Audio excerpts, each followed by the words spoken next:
Chapter 434. She was sure that Fengwu would not refuse. If she dared to refuse, then she would offend 3 people at once. Their team only had 4 girls in total. If she offended the 3 of them, then let's see how she would live in the future. Fengwu looked at her and blinked her eyes, then looked at Sandy and Anma. Sandy's face was a little red, looking a little embarrassed. Anma frowned and shielded Kemi, but did not say anything. What does your health have to do with me? Fengwu did not understand why Kemi would say that. If the 3 of them had problems with their health, then couldn't they just go see a doctor? What was the use of telling her? How can you be so unreasonable? We are all in the same team. Don't be so selfish. Kemi's face was red as she loudly scolded Fengwu. Who would have thought that Fengwu would completely ignore her? She only glanced at her, and then went into the tent, not saying anything to Kemi. Come out. Do you hear me? Come out. Kemi was about to go crazy. Ever since she was young, she had been loved by everyone everywhere. This woman actually dared to ignore her like this. Sure enough, she was as uneducated as Eve had said. Kemi and Fengwu were in the same year, and she was also a student of the mage department. Among the people that Kemi knew, one of them happened to be Eve, who had some personal grudges with Fengwu. Eve and Kemi's relationship was not bad. Kemi was Zicheng's hardcore fan. In the class, she was the girl that supported Zicheng the most besides Eve. Her favorability with Zicheng had already reached 95%. Very soon their favorability might reach 100%. In order to increase their favorability, Zicheng had worked very hard in the class. He had done many things to help his classmates. No matter who spoke to her, she would listen very politely. She had never felt impatient. No matter which classmate came to her for help, she would be duty-bound to help them. Although Zicheng's action of pulling out the suppressing demon sword and releasing the devil general was criticized by many people in the school, it actually didn't affect her class that much. Usually, Camille had heard a lot of bad things about Fengwu from Eve. She didn't expect that her luck would be so bad that she would be paired with such a hateful woman in a random team. Eve had said that this woman had never given Zicheng any face. Instead, she was vicious and used her harmless appearance to deceive people. Although Kemi was non-committal, she still believed half of it. In Kemi's opinion, there must be a reason for a person to hate another person. Eve couldn't possibly hate her for no reason. Therefore, she didn't like Fengwu, so she wanted to cause trouble for her. However, she didn't expect that Fengwu would dare to offend 3 girls at the same time. She didn't know what was good for her.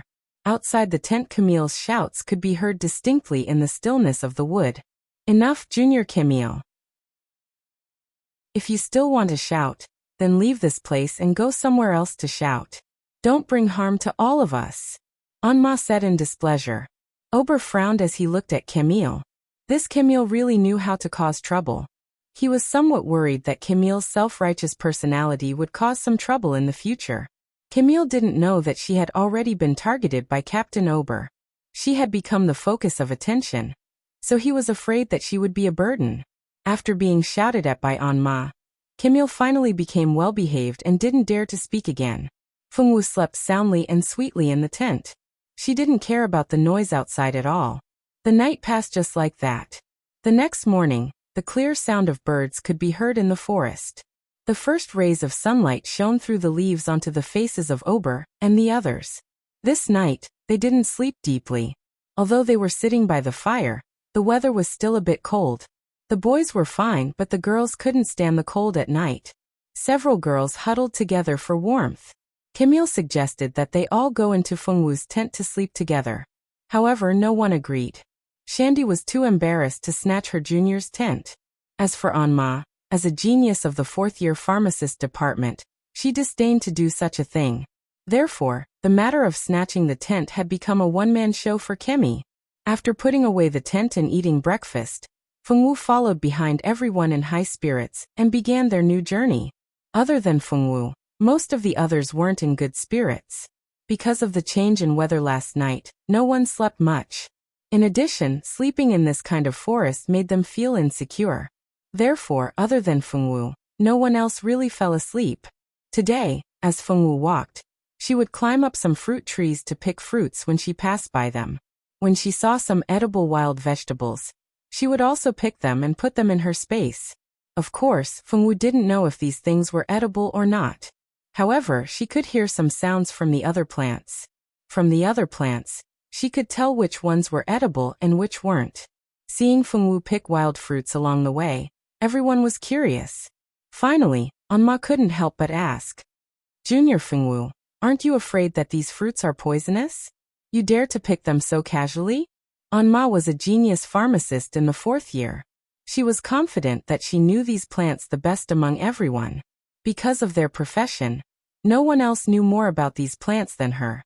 Seeing Fengwu pick wild fruits casually, she wasn't thinking about whether Fengwu could tell which ones were poisonous or not. Instead, she was worried that Fengwu would poison herself to death by eating random things. It had to be known that this was a team competition. If one person was eliminated, it meant that everyone was eliminated. Therefore, if Fengwu was poisoned to death, it meant that all of them would have to accompany her and withdraw from the competition. Thinking of this, Aubert and the others were also worried that Fengwu would be poisoned to death in this place. If that happened, all of them would be implicated by her. "Junior Fengwu, if you're not sure if these fruits are edible, then don't pick them. If they're poisonous, all of us will be in trouble." "That's right. Please think about all of us." Kemi had long disliked Fengwu. Seeing that someone was criticizing Fengwu, she naturally didn't want to fall behind, and immediately jumped out. "Don't eat random things. This is a team competition. If one person dies, the whole team dies. I hope you can remember this," Aubert said with a cold face. "I'm not randomly picking them. These things are clearly edible." Fengwu widened her eyes and looked seriously at the others. Kemi sneered. "You think it's edible just because you say so? Senior Anma is a genius pharmacist in the 4th year. Senior Anma didn't say that it's edible. Could it be that you're better than Senior Anma?" Fengwu didn't give her face. She also didn't want to let Fengwu have an easy time. It would be best if she was hated by everyone. Chapter 435. Senior Anma, are the fruits and weeds Fengwu just picked edible? Kemi turned to ask Anma. "I'm not sure either." Anma didn't know much about plants from ancient times. Most of the plants from ancient times had already gone extinct, and there were no records of them in many books, so Anma really didn't know much about them. She couldn't determine which fruits were edible and which were poisonous, so she could only answer that she didn't know. See, even Senior Anma doesn't know. How can you know which ones are edible? Don't joke around. Kemi snorted disdainfully. Fengwu didn't say anything. She just casually took out a fruit from her space, wiped it on her clothes, and opened her mouth to take a big bite. With the sound of the fruit entering her mouth, everyone's expression changed. If Fengwu was poisoned to death, it meant that all of them would be eliminated. Absolutely not. However, Fengwu had already eaten the fruit, and it was too late to stop her. Everyone blamed Fengwu in their hearts for not being sensible. Why couldn't she think for everyone? Before she ate it, didn't she think that she would be eliminated from the competition if she died from eating it? Everyone was unhappy, but there was nothing they could do. She had already eaten the fruit, and it was useless for them to stop her. Now they could only hope that the fruit was as poisonous as Fengwu said. Soon, Fengwu finished eating the fruit, and her body didn't have any adverse reactions. Another hour passed, and there was still no reaction from her. Maybe, this fruit could really be eaten. It could be eaten. Did this mean that they wouldn't have to starve in 3 days? This fruit can really be eaten. Sandy's surprised voice sounded. She had been worried about what everyone would do after 3 days. The problem of food had become a huge stone pressing down on everyone's hearts. Now they didn't have to worry about anything. They had found something to eat. In the blink of an eye, Fengwu had transformed from a junior, who was a hindrance, to a hero who had saved everyone. While everyone climbed up the tree to pick the fruit that Fengwu had just eaten, outside the arena, the conflict between Fengwu and her teammates was clearly transmitted on the screen. Wow! That girl called Fengwu is too amazing. She can even recognize an ancient plant. What's wrong with that? Maybe she just guessed it. Guessed? Show me if you have the ability then. But that girl called Kemi's personality isn't that good. Fengwu didn't offend her, so why is she always picking on her? TSK, I don't know. Didn't you remember anything when you heard the name Fengwu? Remember what? She is one of Scholar Ming-Shi's pursuers. Last time, the matter of her proposing to Senior Ming-Shi at the student cafeteria was big enough. Later on, many scandals about her were exposed. Later on, it was confirmed that the news was wrong and lacked authenticity. Kemi is also one of the girls in our class who has a crush on Senior Ming-Shi. She has long disliked Fengwu's high-profile proposal to Senior Ming-Shi. In addition, Senior Ming-Shi also brought Fengwu along on this trip, so Kemi is extremely jealous. It's normal for her to pick on Fengwu. So that's how it is. But how did you know? How could I not know? That Kemi is in our class. She has a princess syndrome. Just looking at her is annoying. A few girls gathered together and started gossiping about Kemi. Poor Kemi still didn't know that her background was about to be exposed. Through the images sent back by the holographic screen, everyone can see that this girl named Fengwu actually has the ability to distinguish edible plants. This is really unexpected. Originally, we all thought that after this team entered the forest, they wouldn't be able to hold on for long. Who would have thought that things would take a turn for the better, giving them a glimmer of hope? What will they do next? Let's wait and see. Tamancha's voice clearly traveled into everyone's ears. Even the onlookers outside the school could hear it clearly. Among the onlookers, there were a few acquaintances of Fengwu. F*CK, that woman is really asking for a beating. She dares to cause trouble for Xiaowu. If I see her next time, see how I'll deal with her. Ting Feng said with a glare. Count me in. When the time comes, we'll beat her up together. Ting Yu said as she waved her little fist. We haven't seen each other in so long, and Xiaowu is still so dumb. Pei Qing shook his head and sighed as he stared at the hologram. The three of them were the three members of the expert team. They had heard that Notre Dame du Starlight would be holding an extreme survival challenge, and had thought that they might be able to see Fengwu and Ajur, whom they hadn't seen in a while, so they had come to take a look. They hadn't expected to see Fengwu's competition not long after they had stood there. Fengwu still didn't know that three old acquaintances were outside complaining about the injustice she had suffered. The three of them had already decided to wait until after the competition to put a gunny sack over Kemi's head. Because Fengwu had found an edible fruit, the members of the team didn't have to worry about food anymore. Fengwu's identity had also undergone a huge change. Her ability to identify plants was extremely useful in this place. As long as there was food, they could slowly find their way out without worrying about being poisoned or starved to death in this place. After having food, everyone's mood improved a lot, and the pressure in their hearts also lessened a lot. In order to leave this forest, they began to rack their brains and think of all sorts of ways. They tried to leave a mark on the tree, but no matter how they walked, they would always return to the original place. It turned out that they had actually been walking in circles in this place all this time, and hadn't left this area at all. This was definitely not good news for Fengwu and the others. They had to leave this forest as soon as possible and find the school emblem. Otherwise, they wouldn't be able to pass the team competition at all. Standing in the forest, they could hear the sounds of birds and insects. There were also many creatures living in this forest, but other than hearing the sounds, they couldn't see anything. Even if Fengwu wanted to find a small animal to ask for directions, it wouldn't be possible. Day after day passed, and Fengwu and the others had been trapped in the forest for 10 days. Finally, on the 11th day, they successfully left the forest. Although the forest was a trap, they had also found 2 school emblems in the forest. As long as they gathered 10 more school emblems, it would mean that they had passed the team competition. Out of the forest, there was a flat path. In front of the path was a village. This village wasn't abandoned, and they could see many people walking around.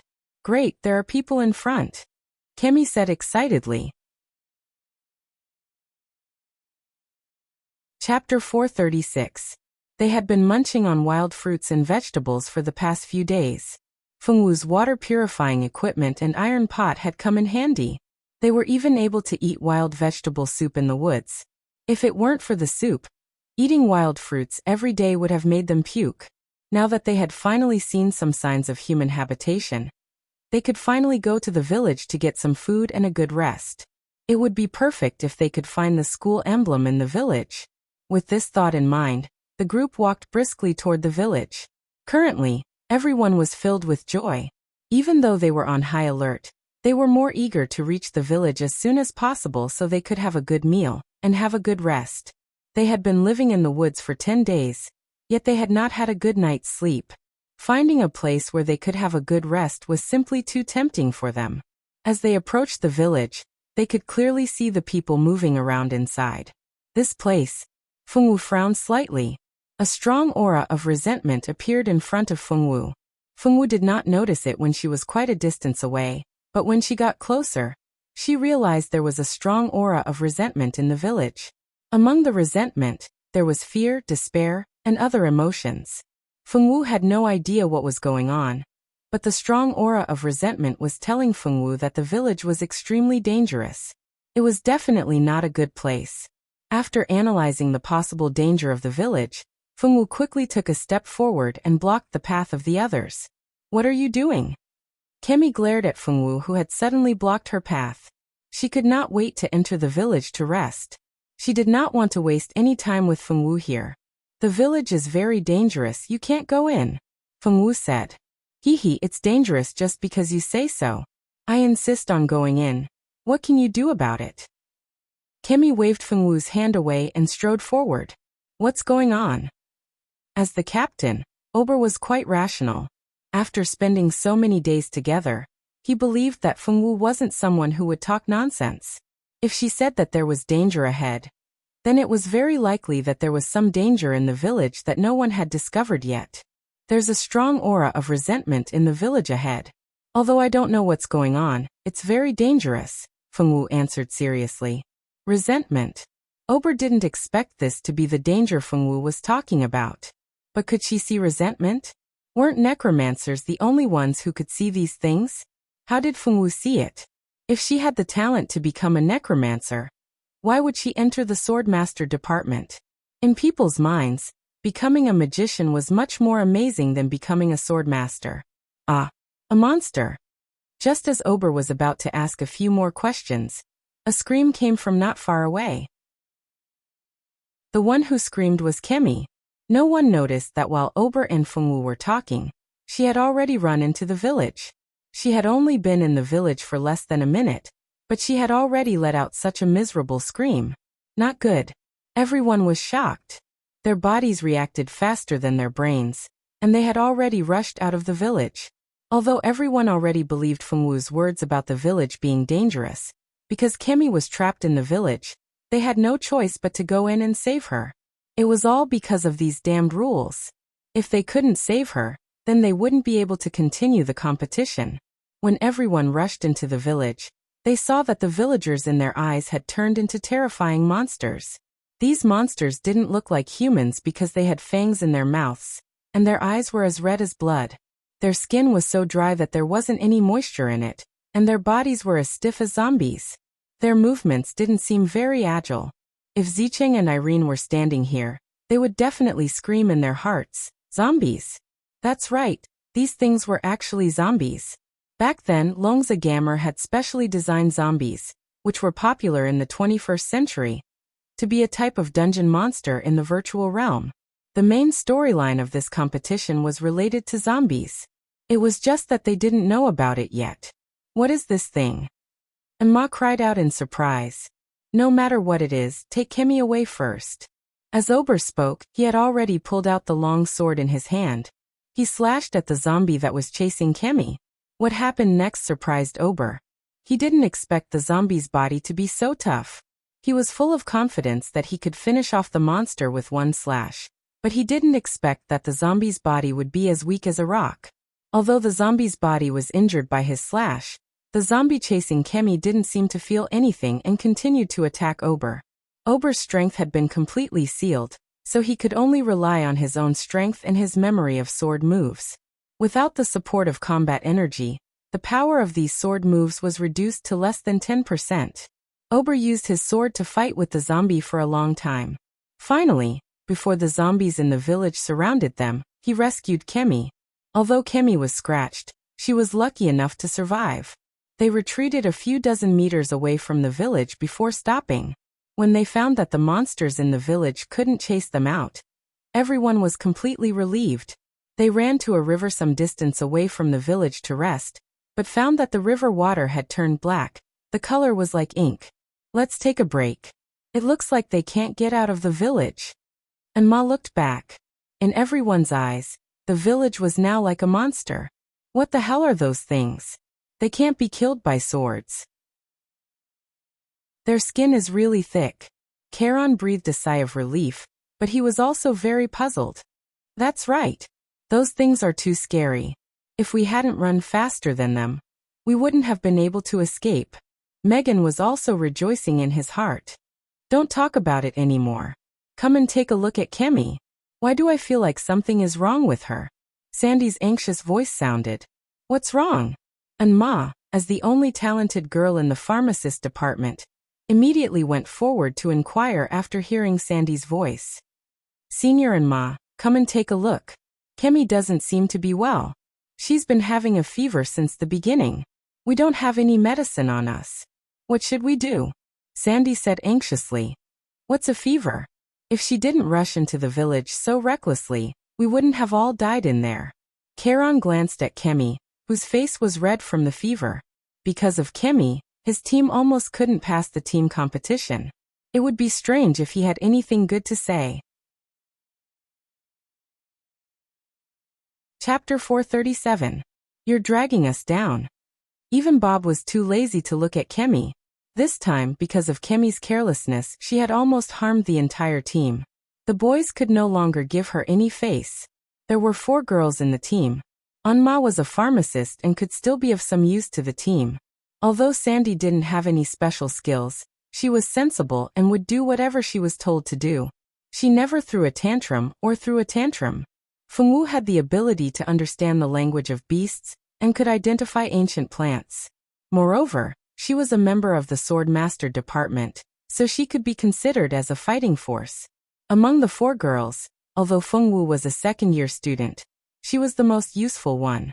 She was also very obedient and wouldn't cause trouble. Only Kemi didn't have any skills. Every day, besides causing trouble, she mobilized everyone to isolate Fengwu. If one were to use a word to describe her, she would be a retard. She was simply a professional drag for 100 years. Anma also didn't like Kemi, but as a pharmacist, she couldn't ignore Kemi. Anma walked over and checked the 2 deep scratches on Kemi's body. Now the scratches had turned black. Anma's heart trembled. Things were developing in the worst direction. She's poisoned. Anma's face sank. Poisoned? Everyone exclaimed. It wasn't that they cared about Kemi's body, but she couldn't die. The rules of the team competition were like this. If one person died, the whole team would die. This was no joke. Is there a way to detoxify it? Ober frowned and asked. I'll try, but I don't think there's much hope. This poison is too strange. I don't have any tools on me, so I can't analyze the composition of this poison. Anma felt that the hope of detoxifying it was very slim. After all, this wasn't the real world. There were so many medicines that could be used to detoxify the poison. In this world, the only way to detoxify the poison was to gather the herbs and reformulate the medicine. However, this world was very strange. Many plants seemed to have undergone some kind of mutation. She didn't know if these mutated plants still had any medicinal properties. Even if it still had the medicinal effect, whether the medicinal effect was more or less was a problem that Baisu had to figure out. Refining medicine was not just about burning the medicinal herbs. This involved a lot of knowledge. For example, how much medicinal effect each herb contained was a question that must be known. Only by knowing the medicinal properties of each herb could the success rate of refining medicine be guaranteed. Now that these herbs had mutated, if she couldn't figure out all the ingredients in these herbs, then there was no way for her to successfully concoct the potion. Combining all of the above reasons, it was simply impossible to concoct an antidote for Khmer. There was no way to make a potion, but it was still possible to make a decoction. Anma circled around and successfully gathered some herbs. Then, she borrowed Fengwu's large iron pot, and began to boil the decoction for Camille. Fengwu opened her misty eyes and blinked a few times before regaining her composure. Standing beside her were the other members of the team. The faces of these members were all ashen. They were looking at Camille as if they wanted to tear her apart. Camille smiled bitterly as she dodged everyone's gazes that looked like they wanted to eat her alive. The failure of the challenge was not entirely her fault. She felt like she was very innocent. It wasn't like she wanted to be scratched by those monsters. Time returned to 5 minutes ago. It seems like Ober's team is in danger. Camille's body is showing signs of being poisoned by the attacks of the unknown creatures. Luckily, they still have the genius of the 4th grade on Ma in their team. I believe this poison shouldn't be too much of a problem for them. Tamancha's voice came through the sound amplification equipment. At this moment, the holographic screen was showing the scene of Anma boiling the decoction for Camille after the members of Fengwu's team had rescued Camille. On the screen, Camille was frowning in pain, as if she was enduring some kind of pain. You're wrong. The moment someone in their team was injured, their team competition had already ended. The vice principal's voice came through at this moment. Could it be that there's some kind of secret behind this? I believe the people at home are also very curious about what kind of challenge the school has set up for the participants in this village. The truth is, the monsters in the village were originally the villagers of the village. The background of the dungeon we set up is a kingdom destroyed by some kind of unknown virus. This virus is like a plague, extremely contagious. Once infected, they will quickly turn into a walking corpse with no consciousness. We call these people controlled by the virus zombies. When a person turns into a zombie, it means that the person's consciousness has already disappeared. All that's left is the desire for human flesh and blood. Zombies are covered in the virus.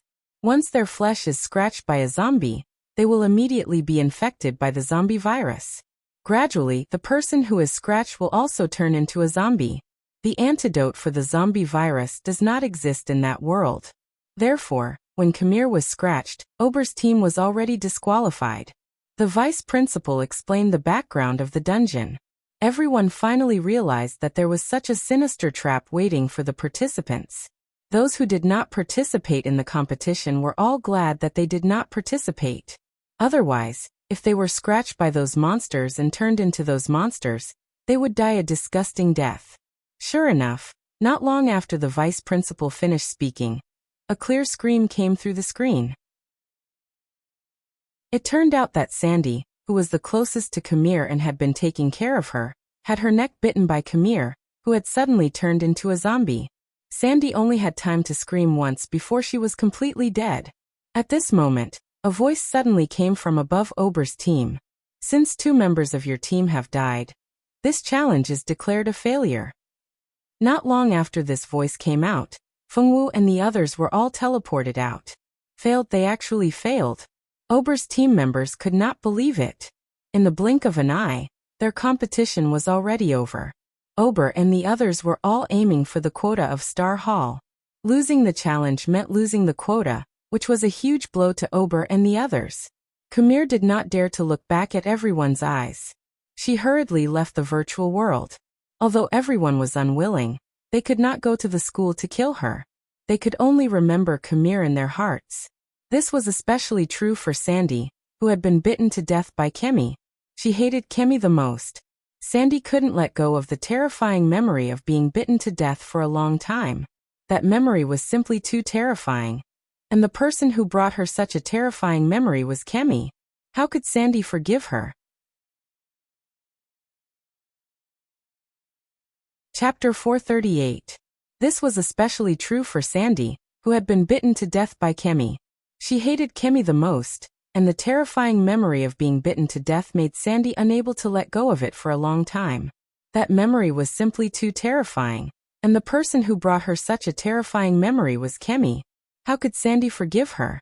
Not long after Kemi left the virtual world, the others also left in low spirits. Fortunately, the individual competition hadn't started yet, so they still had a chance. Although they had lost the team competition, if they performed well in the individual competition, they still had a chance to participate in a special mission. Then they would be accepted into the Star Hall and become a member of the Star Hall. It was just that they didn't get a good result in the team competition. Although they would get a higher score in the individual competition, it wasn't that easy to be chosen by the school to participate in a special mission. If everyone originally had a 50-50 chance of being chosen, then after losing the team competition, their entire team only had a 20% chance of being chosen to participate in a special mission team. Fengwu wasn't as disappointed as Aubert and the others. To her, losing wasn't a big deal. She didn't really care about whether or not she could enter the Star Hall. Thinking about it, she hadn't seen her master for a while. What was he doing? Fengwu thought about it and went to find her master, not caring about the team competition at all. At the same time, in a room in a hotel in the central city, a chubby man and a beautiful woman were sitting in the same room. You failed. The woman's eyes were very cold. Something happened this time. I underestimated the danger level of the sea god's tomb. The chubby man's honest face didn't have a trace of expression. Why did you auction the key I gave you? The beautiful woman asked coldly. I can't attract attention. It's safer to blend in with the crowd. The chubby man, who was Heart, calmly replied. Your mission to obtain the Heart of Water this time failed. His Highness is very dissatisfied with you. I hope you won't make the same mistake next time. You guys went through so much trouble to get me into the sea god's tomb, not to get me to obtain the divine artifact, but to get me to obtain the Heart of Water. Since when did the blood race need to use the 5 elements to cultivate? Don't worry about that. We received news that the humans have already found the location of the Heart of Wood. They will send people to retrieve it in a few days. You must find a way to obtain the Heart of Wood and atone for your mistake. I understand. Heart nodded. He had been dealing with the vampires for a long time. From the day he decided to work with the vampires, there was no turning back. Outside the Notre Dame du Starlight, in a delicate villa, Feng Yanran was listlessly handing water to the flowers in the yard. These flowers had already bloomed, and the faint fragrance of the flowers made people feel relaxed and happy. Yanran, why didn't you go to the virtual realm to participate in the extreme survival challenge this time? You can't always stay at home. Feng Tianxing carried a tray of snacks and walked to the white round table in the garden and sat down. Mom, because of Mildy and O'Brien's death recently, the way my classmates look at me has changed. I didn't do anything wrong. I didn't ask O'Brien to like me. Why do they say that I'm a bad person? I didn't do anything. Mildy said. Feng Yanran felt that she had been wronged. Because of some of the rumors in school, she had been staying in her mother's house except for going to class. She didn't even dare to go back to the dormitory. She was afraid that her classmates would look at her like she was a mistress. She didn't feel that she had done anything wrong. Was it her fault that O'Brien liked her? She couldn't stop others from liking her. Mildy was the one who did this. It was her and O'Brien's problem. Why did everyone blame her? What did she do wrong? Why did she have to bear the responsibility for their deaths? Even Mildy and O'Brien's family members came to the school and asked the school to expel her. Although the school didn't agree, this matter still spread. Her classmates who used to have a good relationship with her all avoided her. Even the boys who used to chase after her left her side and no longer revolved around her. This made Feng Yanran, who had been popular with her classmates since she entered the Notre Dame du Starlight, unable to accept such a difference. Silly child, you don't have to pay attention to them. They don't know anything. Mom knows that it's not Yanran's fault. Mom has already explained it to the school for you. The school has no evidence to prove that you and O'Brien had a relationship, so you can rest assured. No matter what those classmates think, as long as you don't violate the school rules, nothing will happen to you. Feng Tianxing lovingly pulled Feng Yanran to sit on the chair and coaxed her softly. I'm not worried about whether I will be punished or not. I just don't want to see the way they look at me. Feng Yanran sighed. Good child, you have been wronged. Don't worry, they will soon regret treating you like this today. Feng Yanran was about to say something, but suddenly felt weak. Her bones were aching, and her face was pale. This pain made her feel like she was in hell. Yanran. Feng Tianxing hurriedly stepped forward and helped Feng Yanran back to her room. He found a cup of blood-like red liquid and let Feng Yanran drink it. Feng Yanran drank the liquid and her whole face slowly regained its color. Mom, I'm in so much pain. When will my body completely recover? I don't want to be like this anymore. Feng Yanran cried sadly. Since she was a child, she had been tortured because she was a hybrid of the blood clan and the human clan. There were two bloodlines in her body. Although the human clan and the blood clan were very similar, they must not be of the same race. Therefore, if they crossed species, they would definitely be cursed by the bloodline. Because of the curse, her body had been weak since she was a child. Every once in a while, her bloodline would reject each other. The rejection of each other's bloodlines caused her great pain. If it weren't for the fact that she didn't want her parents to worry, she would have died because she couldn't bear the pain. Feng Tianxing painfully moved the cup that Feng Yanran drank from. The cup was filled with the blood of a virgin.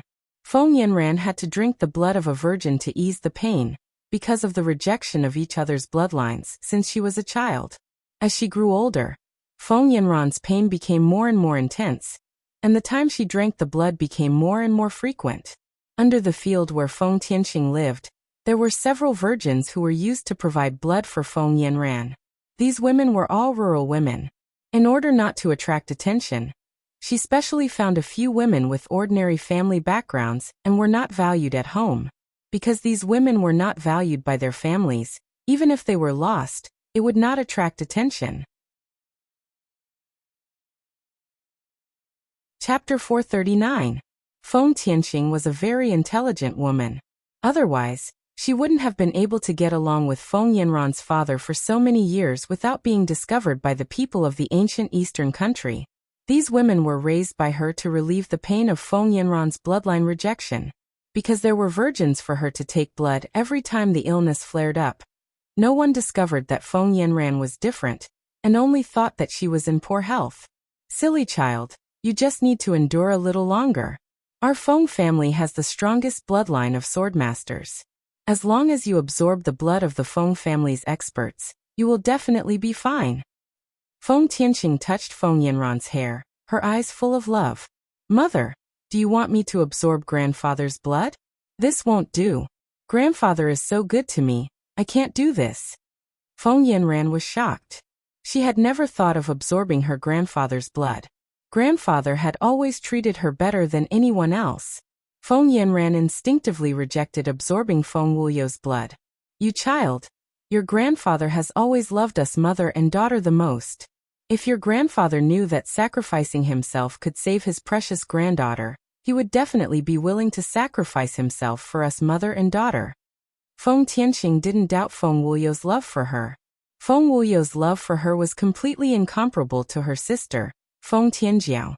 Every time she saw Feng Wuliu being cold to Feng Tianjiao because of her, she felt extremely comfortable in her heart. Her mother's attitude towards her was extremely cold because of a divination, and even wanted to kill her. She would never forget what happened that night. If it wasn't for her father arriving in time, she would definitely have died in the hands of the woman she called mother, and the sister who had always been pampered by her mother. Fortunately, her father didn't believe in that divination, and doted on her even more. As for Feng Tianjiao, because of the crime of wanting to kill her biological sister, she was disliked by Feng Wuliu. Their identities were swapped after their mother's death. She became the beloved daughter of the heavens, and Feng Tianjiao was regarded by everyone as an unruly, willful, and ruthless woman who couldn't even tolerate her biological sister. She originally thought that Feng Tianjiao wouldn't be able to accept the change in everyone's attitude, and would cry and make a fuss. However, she didn't have any reaction. She didn't cry or make a fuss. She didn't even call out who Feng Wuliu and Feng Tianxing favored more. It seemed that other than their dead mother, she didn't care about anyone else. She originally thought that everyone's attitude would let her understand that she was the true genius of the Feng family. Unexpectedly, Feng Tianjiao had never given up on killing her. More than once, she had almost died in Feng Tianjiao's hands. Afterwards, she had no choice but to go to the Blood Moon Forest. She was afraid that if she didn't leave, she would fall into Feng Tianjiao's evil hands. It was also in the Blood Moon Forest that she met Yanran's father, the only man she had ever loved in her life. Her father could disregard Feng Tianjiao for her. Then, for his most beloved granddaughter, shouldn't he make a sacrifice? Fortunately, Feng Wu didn't know that his own daughter was wholeheartedly thinking of letting his daughter absorb his grandfather's flesh and blood. If he knew, who knew if he would be angered to death? No, I can't watch grandfather sacrifice himself for me. Grandfather is an elder. I can't be so unfilial. Feng Yinran shook her head and rejected Feng Tianqing's proposal. You have to do it even if you can't. If you don't absorb all of your grandfather's bloodline power, you will die. Feng Tianqing looked at her daughter seriously and said, No, I won't die. Because I have a better goal. Feng Yinran suddenly smiled mysteriously. Are you talking about Feng Wu and her little bastard child? Feng Tianqing asked suspiciously. Don't look at how Feng Tianqing always acted like she loved Feng Wu very much at home. In fact, she was very disgusted by the fact that Feng Wu was pregnant out of wedlock, and didn't even know who her lover was. Feng Wu was the daughter of her, and the man she loved the most. Feng Wu's child was definitely not born out of love. It was just the product of an affair. Feng Tianqing had always been a proud woman. How could she fancy a child born from an affair? My goal is Feng Yi. Feng Yinran said. Feng Wu's son. Feng Tianqing didn't think that her daughter's goal wasn't Feng Wu but her son. But the bloodline in Feng Ye's body shouldn't be pure enough. Absorbing his blood might not be of any use to you. Feng Tianqing said with some worry. No, Feng Ye's blood is very useful. He is the most intelligent child I have ever seen. The life energy in his body is so strong that it's unbelievable. I have never seen such a strong life energy in anyone. As long as I absorb all of the energy in that child, I believe that my body will be able to recover completely. Moreover, I will become much more powerful than you and father can imagine. Feng Yinran didn't know if this was an ability that only mixed bloods of the human race and the blood clan had. She could see through the powerful energy in Feng Ye's body. She instinctively knew that as long as she absorbed the child's life energy, it would be very beneficial to her. It was because of this reason that she was so enthusiastic every time she saw Feng Yi. She really wanted to get along well with that child. This way, she could absorb the child's energy without anyone noticing. Is what you said true? Feng Tianqing really didn't think that Feng Yi would be so useful. Ever since she returned to the Feng family, she had been thinking about whose blood she should let her daughter absorb. Feng Wuliu, Feng Tianqing, Feng Juntian, these were all within her range of choices. She had even considered Feng Wu and Feng Ting. Feng Ting was only the daughter of a lowly girl. It was impossible for her to let her baby absorb the flesh and blood of such a thing. As for Feng Wu, although everyone said that she didn't have any talent, she knew that Feng Wu's talent wasn't any worse than Feng Juntian's. It was just that when Feng Wu was very young, she had already treated Feng Wu as a blood meal that could be absorbed by her daughter in the future. So in order to prevent Feng Wu's strength from increasing, she fed her a medicine that could destroy talent when Feng Wu was still testing her talent. From then on, a super genius who cultivated both magic and martial arts became a cripple in both. And no one in the Feng family doubted that Feng Wu wasn't born a cripple. They thought that she was born this way. Although Feng Wu's talent was destroyed, her bloodline wasn't. As long as her daughter absorbed Feng Wu's flesh and blood, she would definitely be reborn and become a blood emperor. In the normal course of this world, Feng Wu would die with the child on the day of giving birth. Without Feng Wu, Feng Wuliu became the first target of this pair of mother and daughter. Not only did they absorb Feng Wuliu, they also absorbed Feng Tianqing's bloodline in order to be foolproof. Later on, this pair of mother and daughter succeeded. In the entire Feng family, only Feng Juntian survived. Because Feng Yinran represented the blood race and signed a peace treaty with the human race, Feng Juntian couldn't take revenge even if he wanted to. He lived in the pain of not being able to avenge his family for the rest of his life. Chapter 440. In the end, the mother and daughter pair did succeed. Feng Juntian was the only one who survived in the entire Feng clan. Because Feng Yinran represented the blood race and signed a peace treaty with the human race, Feng Juntian couldn't take revenge even if he wanted to. He lived in the pain of not being able to avenge his family for the rest of his life. And in this life, with the arrival of Feng Wu, Feng Yi was successfully born. This child who shouldn't have come to this world was born with great power. His power would only grow stronger as he grew. Because of Feng Ye's uniqueness, this child replaced Feng Wuliu and Feng Tianxing's position, and became the food that Feng Tianxing and Feng Tianxing had set their eyes on. Feng Wu didn't know all of this. Feng Wu was currently going to Bai Lianfeng's residence in the ethereal realm. Bai Lianfeng had specially created a place that looked like Mount Yu in order to reminisce about the days in the Little Qin realm. Not only did this place have a mountain range that looked like Mount Yu, it also had a village that looked exactly like the village at the foot of Mount Yu. Even the little animals that had played with Feng Wu since she was young looked exactly the same. After playing with the little rabbit for a while, Feng Wu happily ran into a bamboo house. This bamboo house was where her master, Bai Lianfeng, lived. The layout of the bamboo house was exactly the same as on Mount Yuhua. Feng Wu easily found Bai Lianfeng in his study. Master. Feng Wu saw her master whom she hadn't seen for a while. Her beautiful black eyes lit up, and she threw herself into her master's embrace. You little girl, you only came to see your master after so long. What did you gain from your trip this time? Bai Lianfeng put down the book in his hand and dotingly rubbed his beloved disciple's head.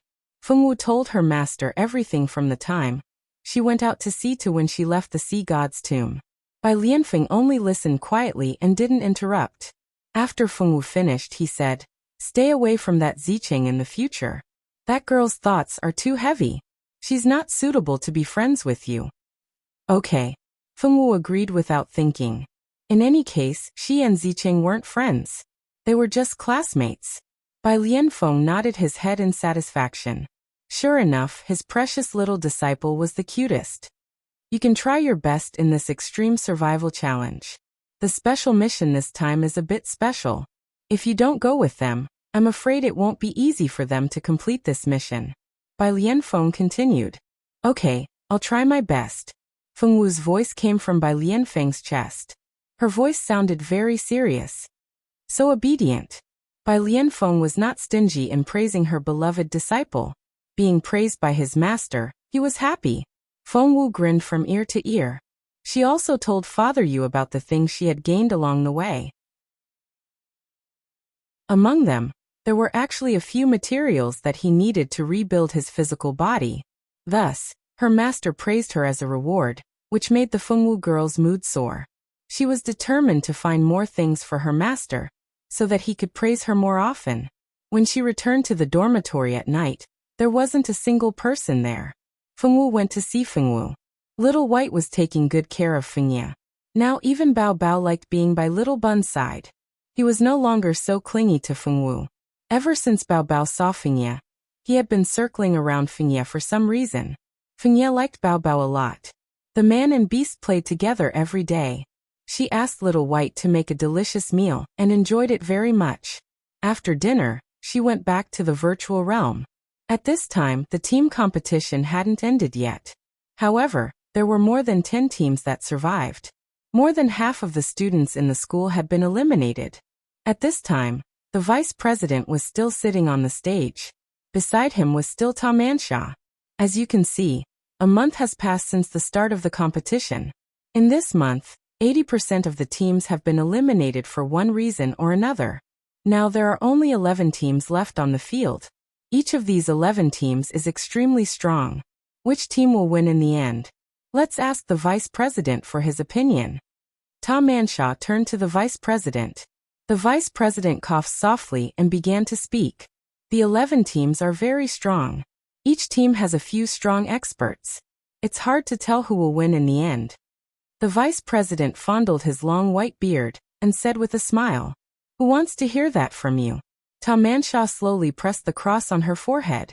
All right, it's already night time in the arena. Let's make use of this time to interview our fellow students for their opinions. Hello everyone, I'm your senior, Olivia. I'll be doing the interview. A golden-haired beauty with golden eyes came up to them. She was holding a sound-amplifying device in her hand. Behind Olivia was a senior carrying a piece of equipment. The senior was able to run so fast even though he was carrying a piece of equipment. It was obvious that he was from the Swordmaster School. Everyone was wondering what the strange equipment was until they saw the people being interviewed appear on the screen. The screen was split into two. One half was showing the participants sleeping, while the other half was showing the interview. Hello, student. May I ask if you're one of the contestants for this year's competition? Olivia stopped a male sword master with her sound-amplifying device. She raised the device in front of the man and asked with a smile. Me? Yeah, I'm taking part in the team competition. The man was startled for a moment before he answered. Can you tell me why you lost in the team competition? Olivia asked. The man's expression suddenly shifted when he heard the question. He was infuriated. Isn't the reason why we lost in the team competition because a useless flower vase joined the team? That be ***ch. It's fine if she's useless, we don't expect her to lead the team, but she's not doing anything every day, yet she still has the ability to lure the monsters to her side to attack her.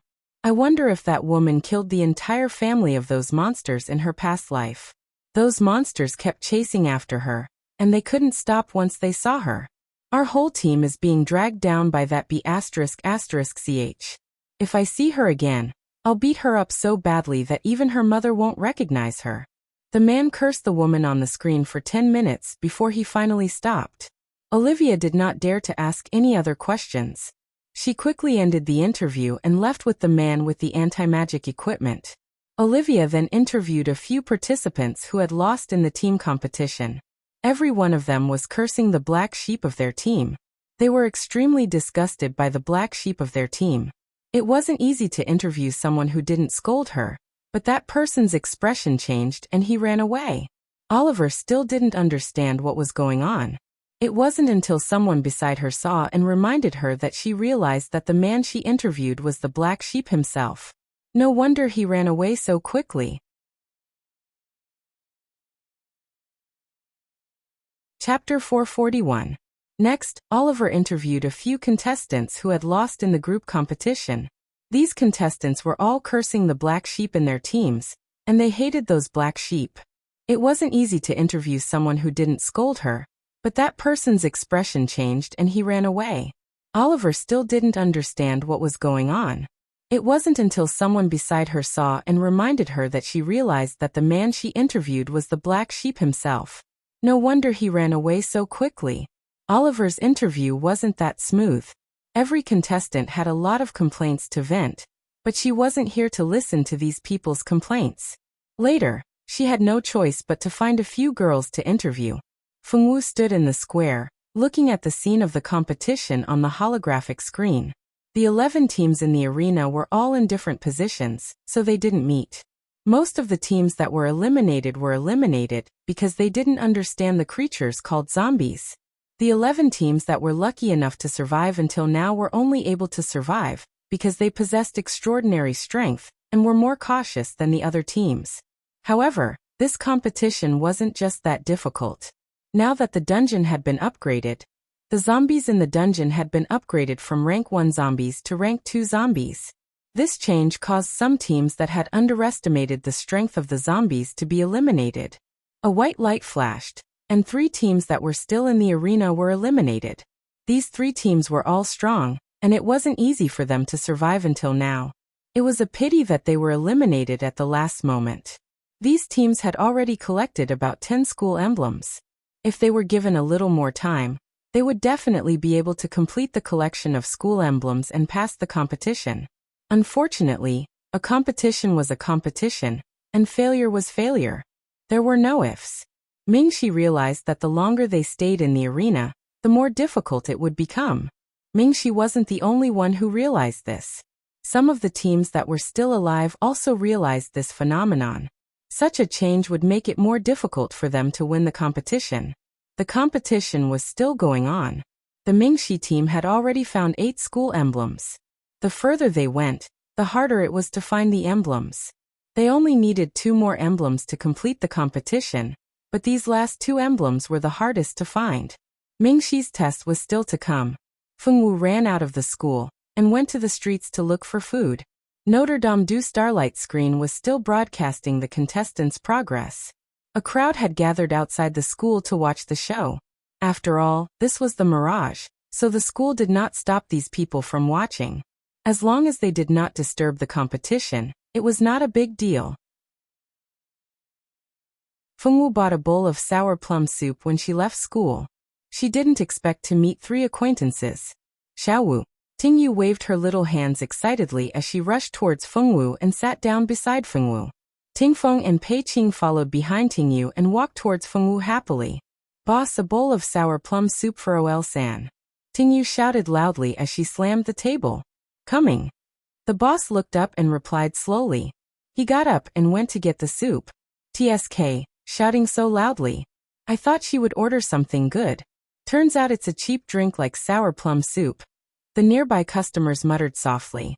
This was a small shop that sold drinks. There were all kinds of drinks in the shop, and the cheapest one was the popular drink like sour plum soup. A cup of sour plum soup only cost 2 copper coins. Because the production of sour plums was very cheap, it could not be sold for a high price. A bunch of poor people. Why would they come here to drink when they had no money? Look at them. They were drinking fragrant fruit tea and fruit juice. Sour plum soup was for the poor. Tingyu and the other 2 did not care about the subtle looks that others were giving them. They were still immersed in the excitement of seeing Fengwu. No matter what others said, they just pretended not to hear. Tingyu, Tingfeng, big brother Pei Qing. Fengwu was pleasantly surprised to see her 3 friends whom she had not seen for a long time. Xiaowu, long time no see. Where have you been all this time? We couldn't find you and Captain Ajur. Tingyu complained softly. Yeah, we couldn't find you. Tingfeng also drank a big mouthful of the sour plum soup served by the boss. We watched your competition. It was very good. If you didn't meet someone who was dragging you down, Xiaowu would definitely succeed. Pei Qing felt a little sorry for Fengwu. If it was an individual competition, Fengwu would have performed better.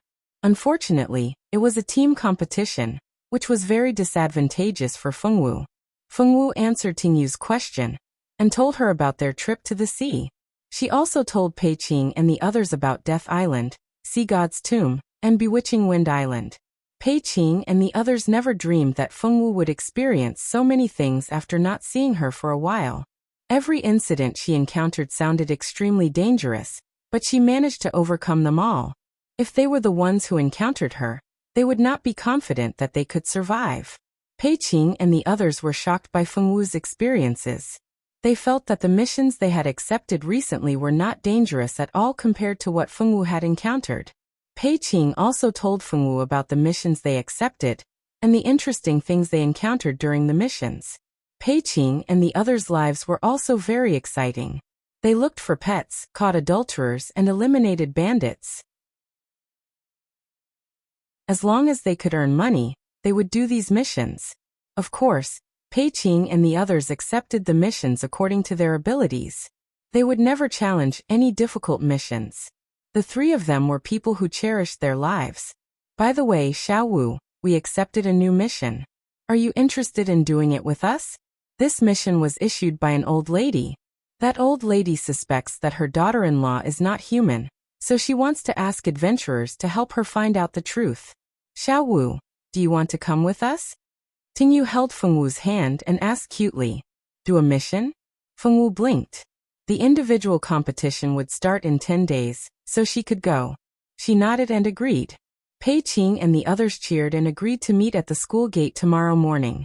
Fortunately, the students of the Swordmaster department did not need to memorize so many spells. As long as they scored high enough in actual combat during the exam, the teachers would not mind if their students accepted missions. After all, the Swordmaster was a combat profession. Only in actual combat could they truly grow. After Fengwu and Tingyu discussed the time, they went down the virtual realm to ask for leave from the teacher. Knowing that Fengwu was going to do a mission for the Adventurers Guild, the teacher very quickly approved Fengwu's leave. This time, Fengwu did not plan to bring Xiaoyi with her. However, who should she give Xiaoyi to? Ajur was a good choice, but Ajur usually had classes, and it was not convenient for him to take care of the child.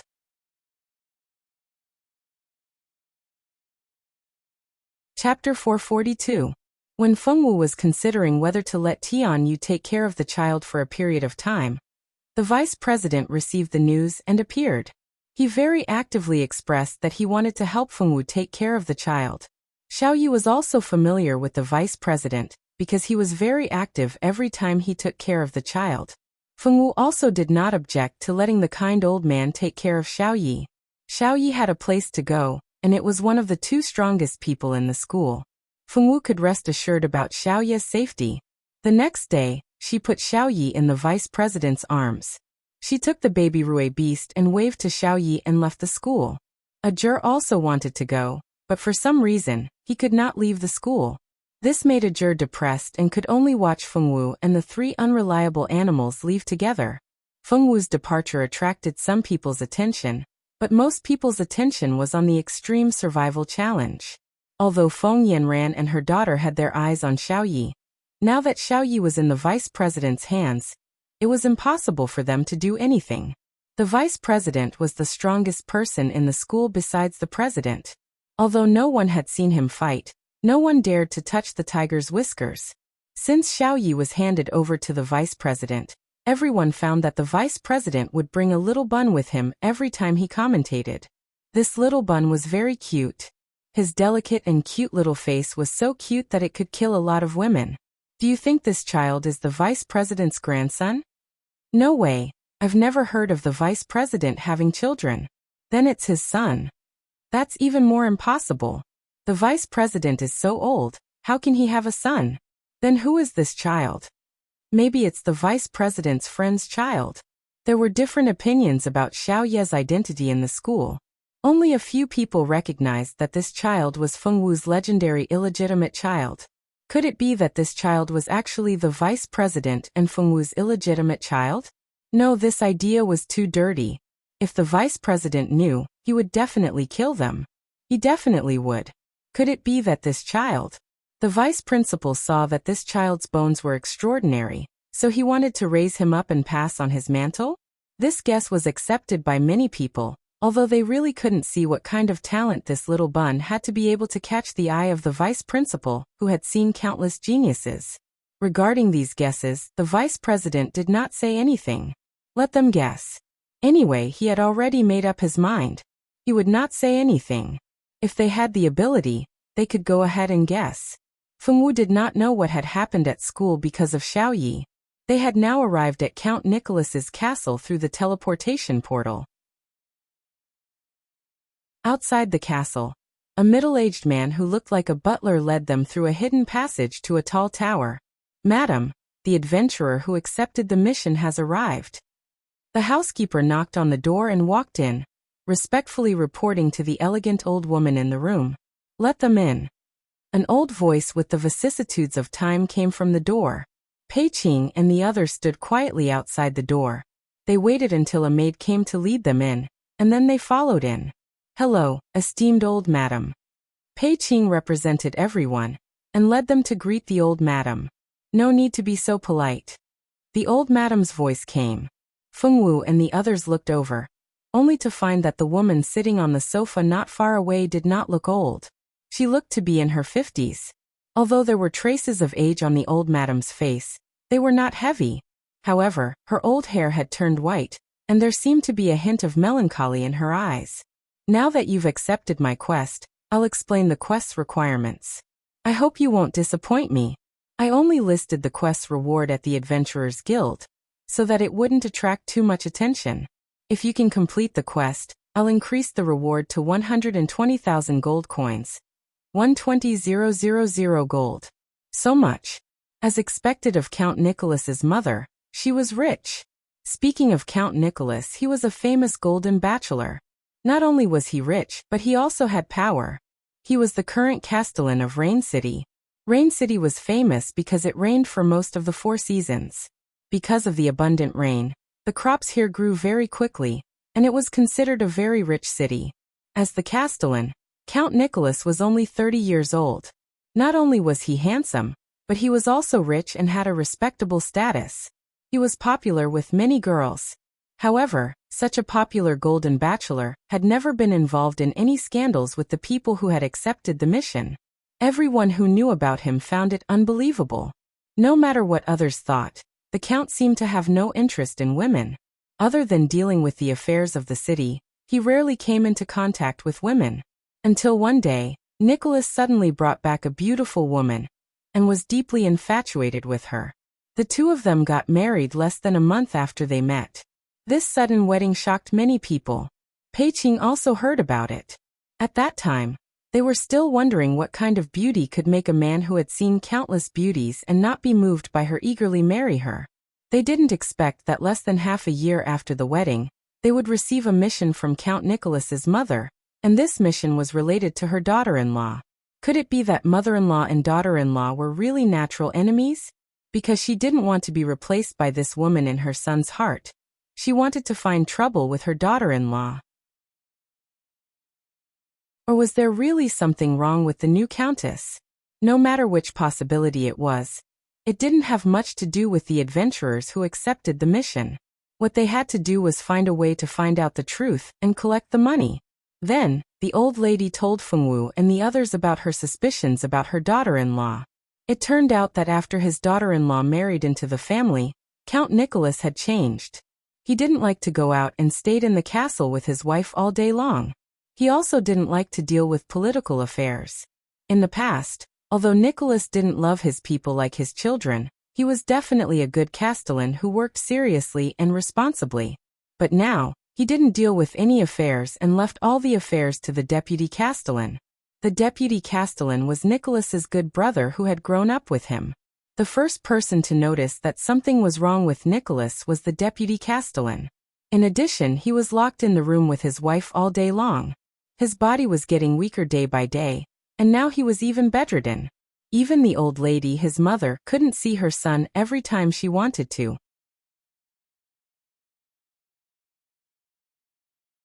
Chapter 443. Nicholas seemed to be very infatuated with his wife. He couldn't stay away from her for even a moment. If the old madam had something to say to him, he would ask the countess to leave for a while. Nicholas would even say extremely harsh words to his mother, not caring if it would hurt his mother's feelings. It was impossible for a mother not to understand her child. Count Nicholas lost his father when he was young, and it was the old madam who raised him. Nicholas had always been very respectful to the old madam. The old madam knew that if it were her son, he wouldn't ignore his mother like this, no matter how much he loved a woman. At that time, the old madam had already begun to suspect that her son had been plotted against. In addition, Nicholas's good brother, the deputy castellan Worth, also said that Nicholas's recent behavior was very abnormal. The old madam couldn't help but suspect that all of this had something to do with the new countess, her daughter-in-law. In fact, when this daughter-in-law first entered the family, she was quite satisfied with the woman that her son insisted on marrying. As a mother, the old madam was very worried about her son. Finally, her son took a fancy to a girl. Based on her trust in her son, the old madam didn't stop the marriage and agreed to it. This was also one of the things that the old madam regretted the most now. If she had investigated the woman's identity a little back then, all of this might not have happened. In the past 6 months, because of her son's problem, the old madam was mentally and physically exhausted. Her hair had turned white because of too much pressure in the past 6 months. In fact, Fengwu and the other 3 weren't the first group of adventurers that the old madam invited. There were several groups of adventurers before them, but the results of their investigations were that there was nothing wrong with the countess. She was just a human. All of the adventurers said the same thing. How could the old madam accept this? The old madam wasn't a person who gave up easily. If her mind wasn't strong enough, how could she raise her eldest son alone and raise him to be so outstanding? The old madam began to look for other adventurers to take on the task. She believed that among so many adventurers, there would be someone with real ability who could see the problem. Therefore, this task was not so much to investigate the old madam's daughter-in-law, but to investigate whether the reason for Count Nicholas's change had anything to do with her daughter-in-law. If her son's problem could be solved, the reward would be increased even more. This was not a small amount. This reward was a huge sum of money. For the sake of the reward, the 4 of them accepted the mission, and were arranged to enter Count Nicholas's castle as servants to carry out the investigation. In the past, the adventurers who came to investigate entered the castle as guests, but this time, Pei Qing took the initiative to enter the castle as a servant in order to facilitate the investigation. What could be more convenient than the role of a servant to understand the master's affairs? Countless people would pay attention to the actions of the guests, but it was different for the servants. No master would be so bored as to pay attention to the movements of the servants. It just so happened that during this period of time, the castle was indeed recruiting people. The reason was very simple. A few young maids had gone missing in the castle, so they had to recruit people to replace them. Only a few people knew about the disappearance of the maid. The castle had already sealed off the news. The count was bedridden, and the maids in the castle had disappeared one after another. It was no wonder that the old madam suspected her daughter-in-law. This woman was indeed too suspicious. This time, a total of 4 female servants and 2 male servants were recruited. Needless to say, Feng Wu and Ting Yu took up 2 places, and the remaining 2 male servants were naturally taken up by Ting Feng and Pei Qing. The 4 new maids were assigned to a room. Except for Ting Yu and Feng Wu, the other 2 maids were locals. One of them sold fish, and the other was a farmer. They were recruited because they were young, good-looking, and had good character. Count Nicholas' castle had always had very high requirements for the maids. Not only did they have to be outstanding in appearance, but they also had to be efficient in their work and have a good character. Because of the high requirements, they were treated well. Working in the count's castle was the dream of many women. After entering the newly assigned room, the 4 girls began to tidy up the things they had brought. Because the count's castle had a unified newspaper, they did not have the opportunity to wear their own clothes. When they entered the castle, the other servants gave them 4 sets of spring and autumn clothes, 2 sets of each. In the room, the 4 girls had just finished tidying up their clothes when other maids came to take them to eat. Meals in the count's castle were always after the count's family had eaten, and the servants all ate from the same pot. When they entered the castle, they were given a large bowl, and each bowl could be marked with their own mark. When they ate, they would use their own bowl to eat. The servants all ate in the dining hall where the servants ate. The staple food in Rain City was rice, so every meal here was big rice. Stir-fry the big rice, vegetables, and meat together, and with a bit of seasoning, the servants' meal was ready. At the other end of the dining hall, there was a group of men and women who were dressed completely differently from them. When they faced the group of servants, their eyes were filled with arrogance, and the servants also looked at them with envy and jealousy. Who are those people? Ting Yu curiously whispered to Feng Wu. You don't even know them. The one who spoke was a new maid like Feng Wu. They are all maids and male servants who are 1 rank higher than us servants. They are people who can serve the master nearby, and their status is different from ours. It would be great if I could be promoted to a maid one day. A maid's salary is several times that of a servant's. Yes, if I could be a maid one day in this life, then everything would be worth it. Some of the maids began to chime in. Being able to be promoted from a maid to a maid was the highest goal of these maids. Their birth and talent meant that they could only be ordinary people for the rest of their lives. As an ordinary person, this kind of wish was already the greatest dream they could think of. Ting Yu had been born with a good background since she was young, and clearly did not understand why becoming a maid seemed to be a very amazing thing. Were maids not servants? Was it not the same? When Ting Yu came back to her senses, she found that many people were looking at her, and the maids were glaring at her. What happened? Ting Yu asked Feng Wu with some apprehension. You said it, Feng Wu said. No way, Ting Yu wailed. When they entered the castle, they did not want to attract attention, but she did not expect to attract so many people's attention on the first day. If Pei Qing and Ting Feng found out, they would scold her to death.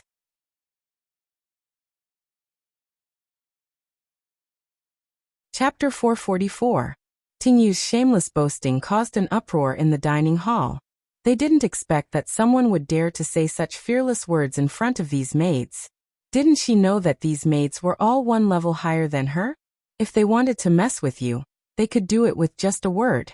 You offended these maids and you still didn't want to get away with it.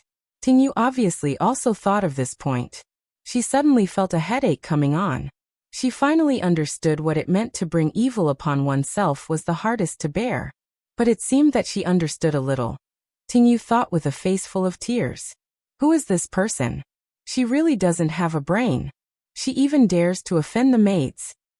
She seems to be a newcomer. She has such poor eyesight. I don't know why the steward recruited her.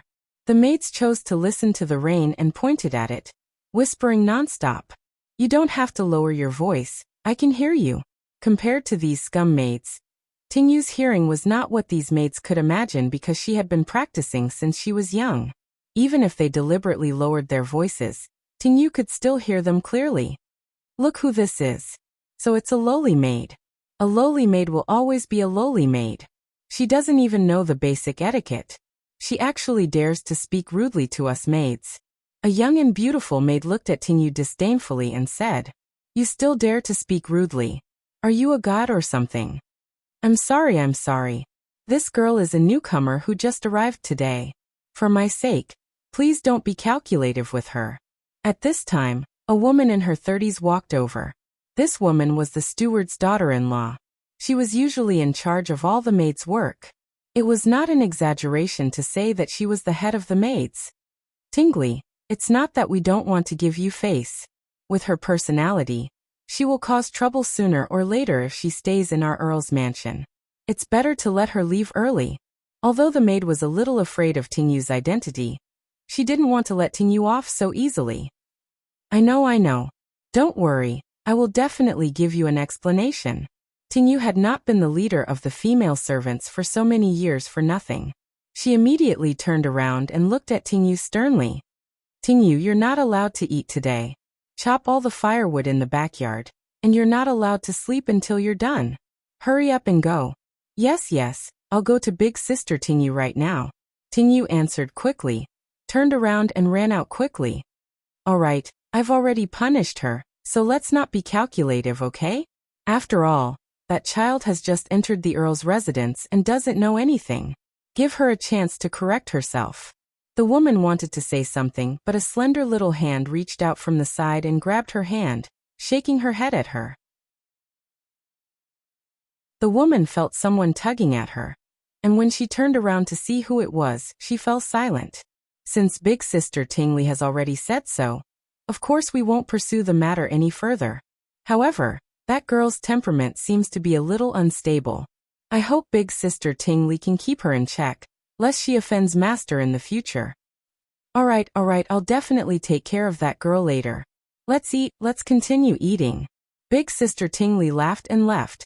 Fengwu watched from the beginning to the end, but didn't say anything. Pei Qing had said that they came in to investigate the Earl's wife, so they had to endure whatever they encountered and not act rashly and alert the enemy. Therefore, Fengwu had been silent and didn't say anything. Similarly, Pei Qing and Tingfeng didn't say anything. Since Tingyu had already been noticed, they, the remaining people, couldn't attract any more attention. Therefore, everyone just watched from the side, and didn't have any intention of coming forward to help. After eating a tasteless meal, Fengwu left the dining hall to find Tingyu. The few maids who had caused trouble for Tingyu also left the dining hall shortly after Fengwu left. Lamia, why did you stop me just now? That girl called Tingyu. I don't want to let her off so easily. Chris, I stopped you for your own good. No matter what, Tingli is the daughter-in-law of the butler. Offending her won't do you any good. Lamia said. Lamia is right. Chris, you were too impulsive just now. It's simply too easy to kill a servant. You don't have to go against Tingli, because of a servant. The maids on the side also all came up to persuade her. The butler is nothing. Who doesn't know that the real master of the house is the madam? The butler is the old madam's person, and has long been overtaken by the madam's power. Chris thought about the butler's somewhat fearful face. After thinking about this, she relaxed and said. Hearing her say this, the other people's faces changed greatly, and they quickly pulled her away. When they reached a place where there was no one, Lamia shook off her hand. Chris, are you crazy? How dare you speak like this outside? If you don't want to live, don't drag us into the house. Lamia didn't expect this Chris to be so brainless. The madam wanted to suppress the old madam by overriding the butler. Who couldn't see this matter? She was right, but no one said anything. It was because this matter couldn't be said openly. If it was said openly, they, the servants, would not have a good end. Whether it was the madam or the old madam, neither of them were women to be trifled with. Although the old madam looked weak, she was the count's mother after all. If they dared to be disrespectful to the old madam, the madam would not forgive them.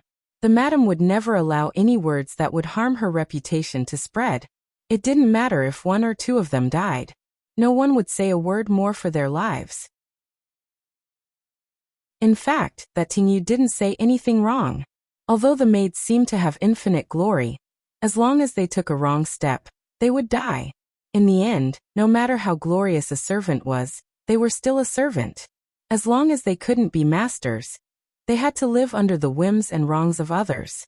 The other maids were also pale. How could they not think of what Lamia could think of? It was because they thought of it that they were so angry at Chris.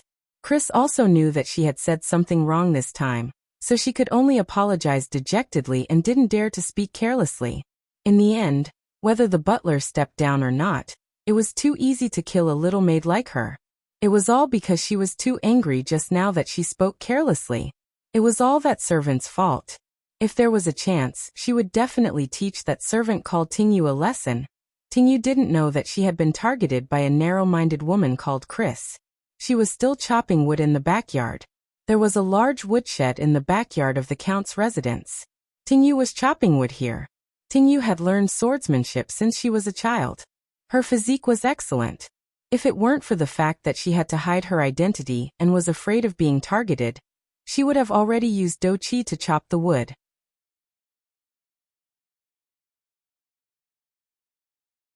Chapter 445. There was a large firewood shed in the backyard of the Earl's mansion. Tingyu was chopping firewood here. Tingyu had been learning swordsmanship since she was a child. Her physique was excellent. If it wasn't for the fact that she had to hide her identity, she would have used her dochi to chop all the firewood. Fengwu walked over to help Tingyu chop the firewood. The two of them chopped for more than an hour before they finished chopping all the firewood. After returning to the room, the other two maids who were originally sitting together and talking with them immediately dispersed when they saw them coming in. They returned to their own beds and sat down, ignoring the two of them.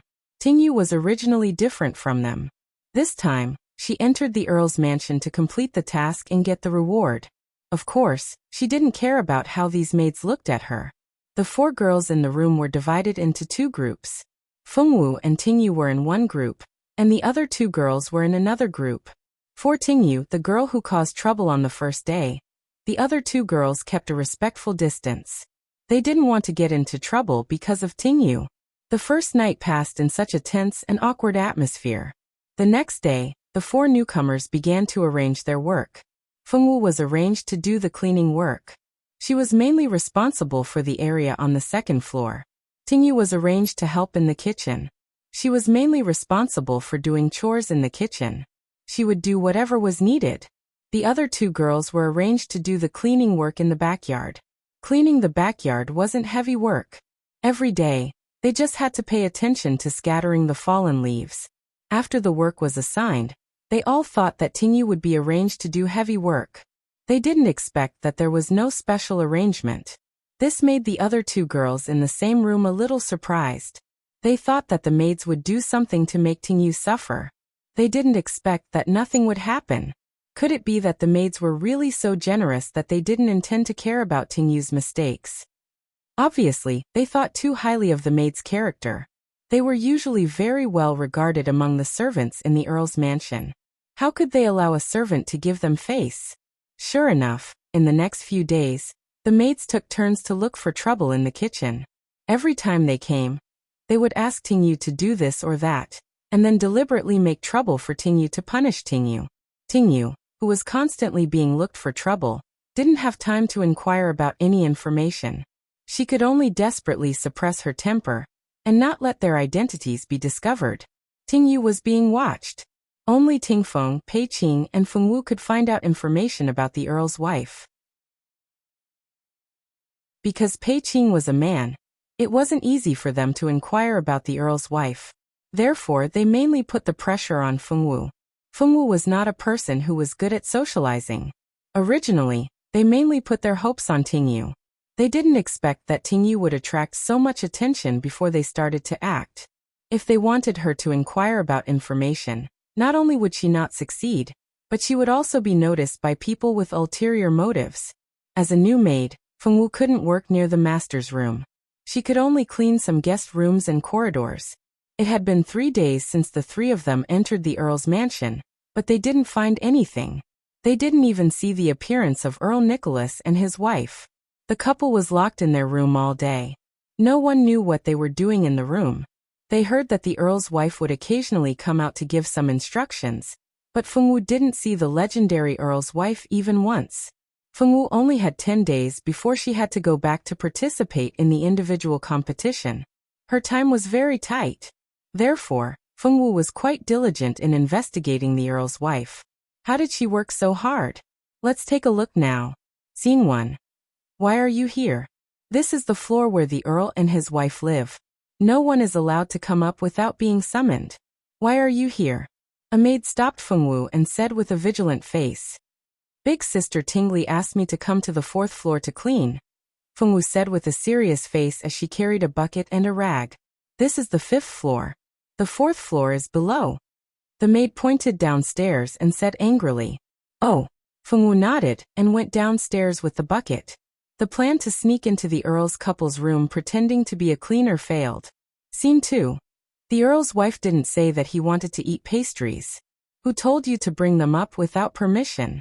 The maid stopped Fengwu and questioned. The kitchen just made some pastries. The Earl's wife asked me to bring them over for the Earl to try, Fengwu said with a poker face. The Earl's wife asked you to bring them over? Eat them and let me see. The maid looked at Fengwu suspiciously. Fengwu didn't say anything and ate one with relish. After a while, the plate was empty. Maid, Fengwu, it's delicious. The plan to get close to the target by pretending to deliver pastries failed. Scene 3. Scene 4. Fengwu tried very hard to make all kinds of tastings, but unfortunately, it was useless. She couldn't enter the 5th floor. The 5th floor was already guarded by the Earl's wife and the Earl's confidants. Fengwu thought of many ways, but there was no way to see the two people. Fortunately, there was always a way out. On the 4th day, Fengwu was cleaning the corridor when she saw a young but beautiful woman surrounded by a group of maids coming over. Fengwu didn't know the identity of the woman. When she saw the person coming over, she didn't know how to salute. How dare you not salute when you see the Earl's wife? Lamia, as one of the Earl's more useful maids, immediately shouted at Fengwu. This was the Earl's wife. Fengwu was a little surprised, but then she obediently saluted and retreated to the side. Well, Lamia, don't scare her. Come, don't be afraid. Tell this Earl's wife your name, the Earl's wife said kindly. My name is Fengwu.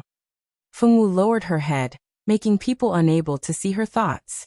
That's a good name and you look good.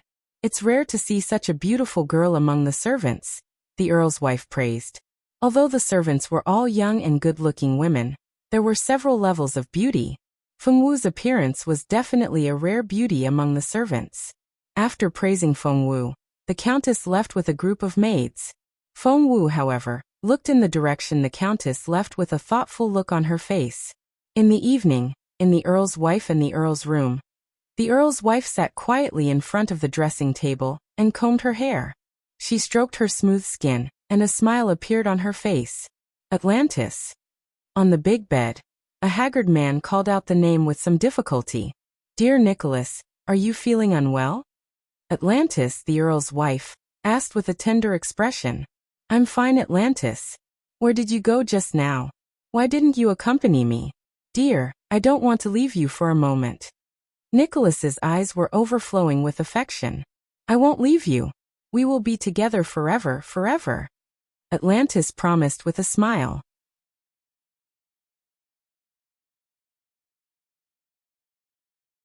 Chapter 446. After Count Nicholas had fallen asleep, a sudden breeze lifted the curtains, and a voluptuous and beautiful woman appeared in the room. The woman was wearing a cloak and a gorgeous dress. She looked so beautiful.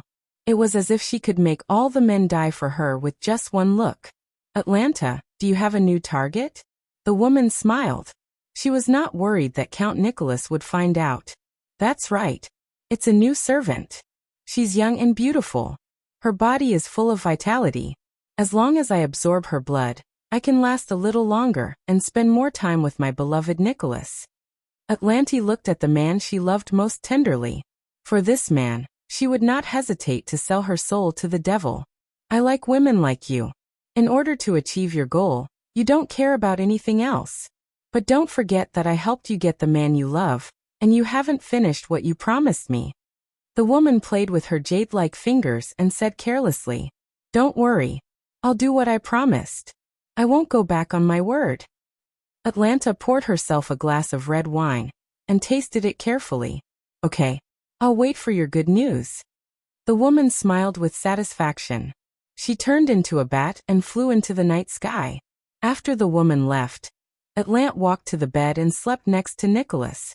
She was originally a noble lady, but fate had turned her from a noble to a commoner. She thought that was her fate, until one day she saw the handsome and rich Count Nicolaus. She was not good-looking since she was young, so her family did not like her. So another beautiful daughter of the side family replaced her. She was sent out of the family to fend for herself. She had been looked down upon since she was young. She wanted to have a beautiful face and perfect love. Nicholas was the only one who did not care about her appearance and still reached out to her. She would always remember that day.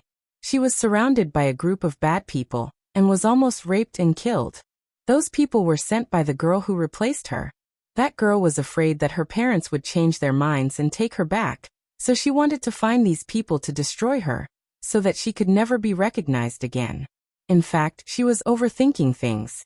No one knew better than her, the daughter. What her parents were most concerned about was their reputation, not their daughter. That girl's actions were completely unnecessary. Fortunately, those people did not succeed. She was saved. She fell in love with the man who saved her at first sight, but she was not beautiful and could never make Nicholas like her. Just when she was in so much pain that she wanted to die, that woman appeared. That woman told her that she could fulfill her dream. But in return, she had to pay a certain price. She didn't care about paying any price. As long as she could fulfill her dream, she didn't care about anything. The woman made her drink a drop of her blood. When she woke up again, she found that she had become a peerless beauty. However, her beauty was not permanent. She had to drink the blood of young and beautiful women regularly in order to maintain her beauty and not change. The first girl's blood she drank was the girl who took away her identity.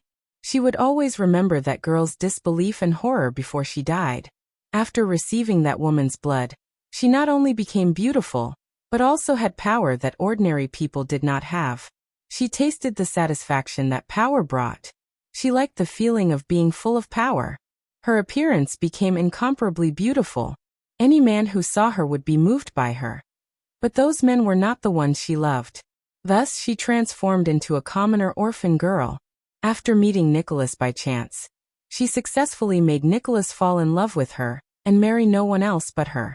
Just when she thought that they would be happier and happier, Nicholas's body began to have problems.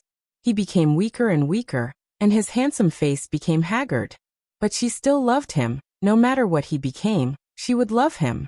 She knew that Nicholas's change must have something to do with her, so she questioned the woman who changed her. He didn't expect that the woman would admit it so easily.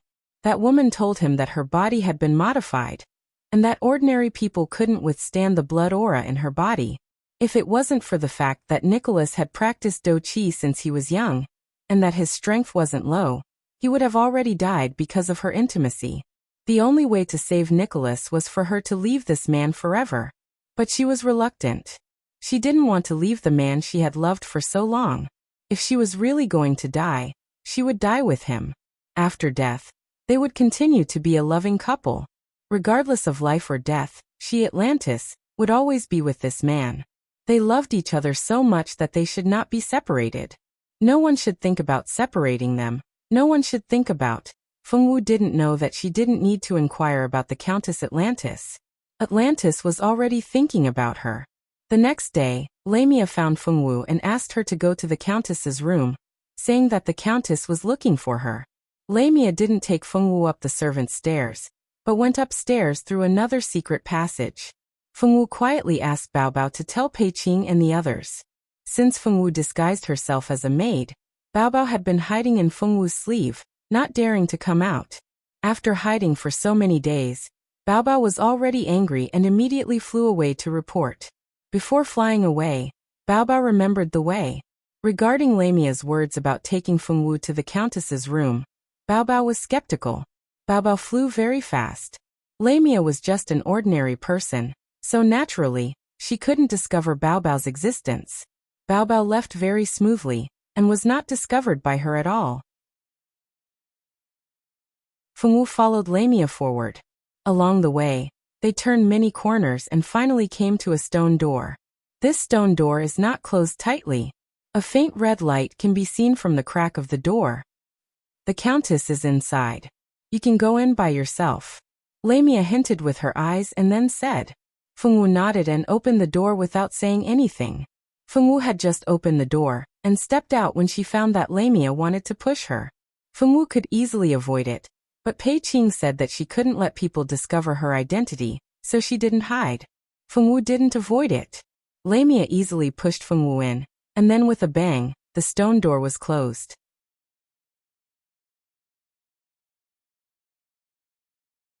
Chapter 447. Fengwu didn't dodge, and was easily pushed into the stone room by Lamia. Then, the door of the stone room closed behind her with a bang.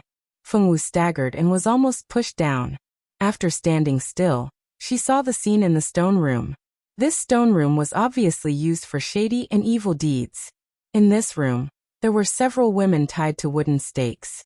Their gender could only be identified by the length of their clothes and hair. The blood of these women had been sucked dry, and they had already turned into dried corpses. When they died, their eyes were wide open and their mouths were wide open. Their eyes were still filled with fear and despair. It was completely possible to imagine how frightened they were before they died. Through the clothes they were wearing, Fengwu could see that these women were the maids and servants of the Earl's mansion at a glance. Fengwu thought of the news she got from the old lady. Recently, many girls had disappeared in the Earl's mansion. Although the missing people were servants with no background, few people would care about whether a servant was missing or dead. In addition, the steward and Madame Atlantis deliberately concealed the truth. Not many people knew the truth. Many people only thought that those missing people had received some kind of grace from Madame Atlantis and returned to their hometown. A few smart people didn't dare to talk about it even if they found something. The huge difference in status made them not dare to participate in these things. Fengwu walked towards the corpses of the girls. In addition to these girls' corpses, there was only a chair covered with animal skin in the room. Fengwu looked at these dead girls. Around these corpses, several female undead spirits were floating in the stone room with a look of despair. Go quickly, Madame Atlantis is not a good person. She will kill you. Leave here, run away. Leave quickly, leave while you still have time. Fengwu could clearly hear their voices. These dead girls were trying to persuade Fengwu to escape quickly. They also knew that what they were doing was useless. Except for the necromancer, no one could see what a soul looked like. However, they were just small spiritual bodies and had no offensive power. They couldn't reveal Madame Atlantis' true face in front of everyone. Fengwu was about to say something when she heard the sound of the stone door opening.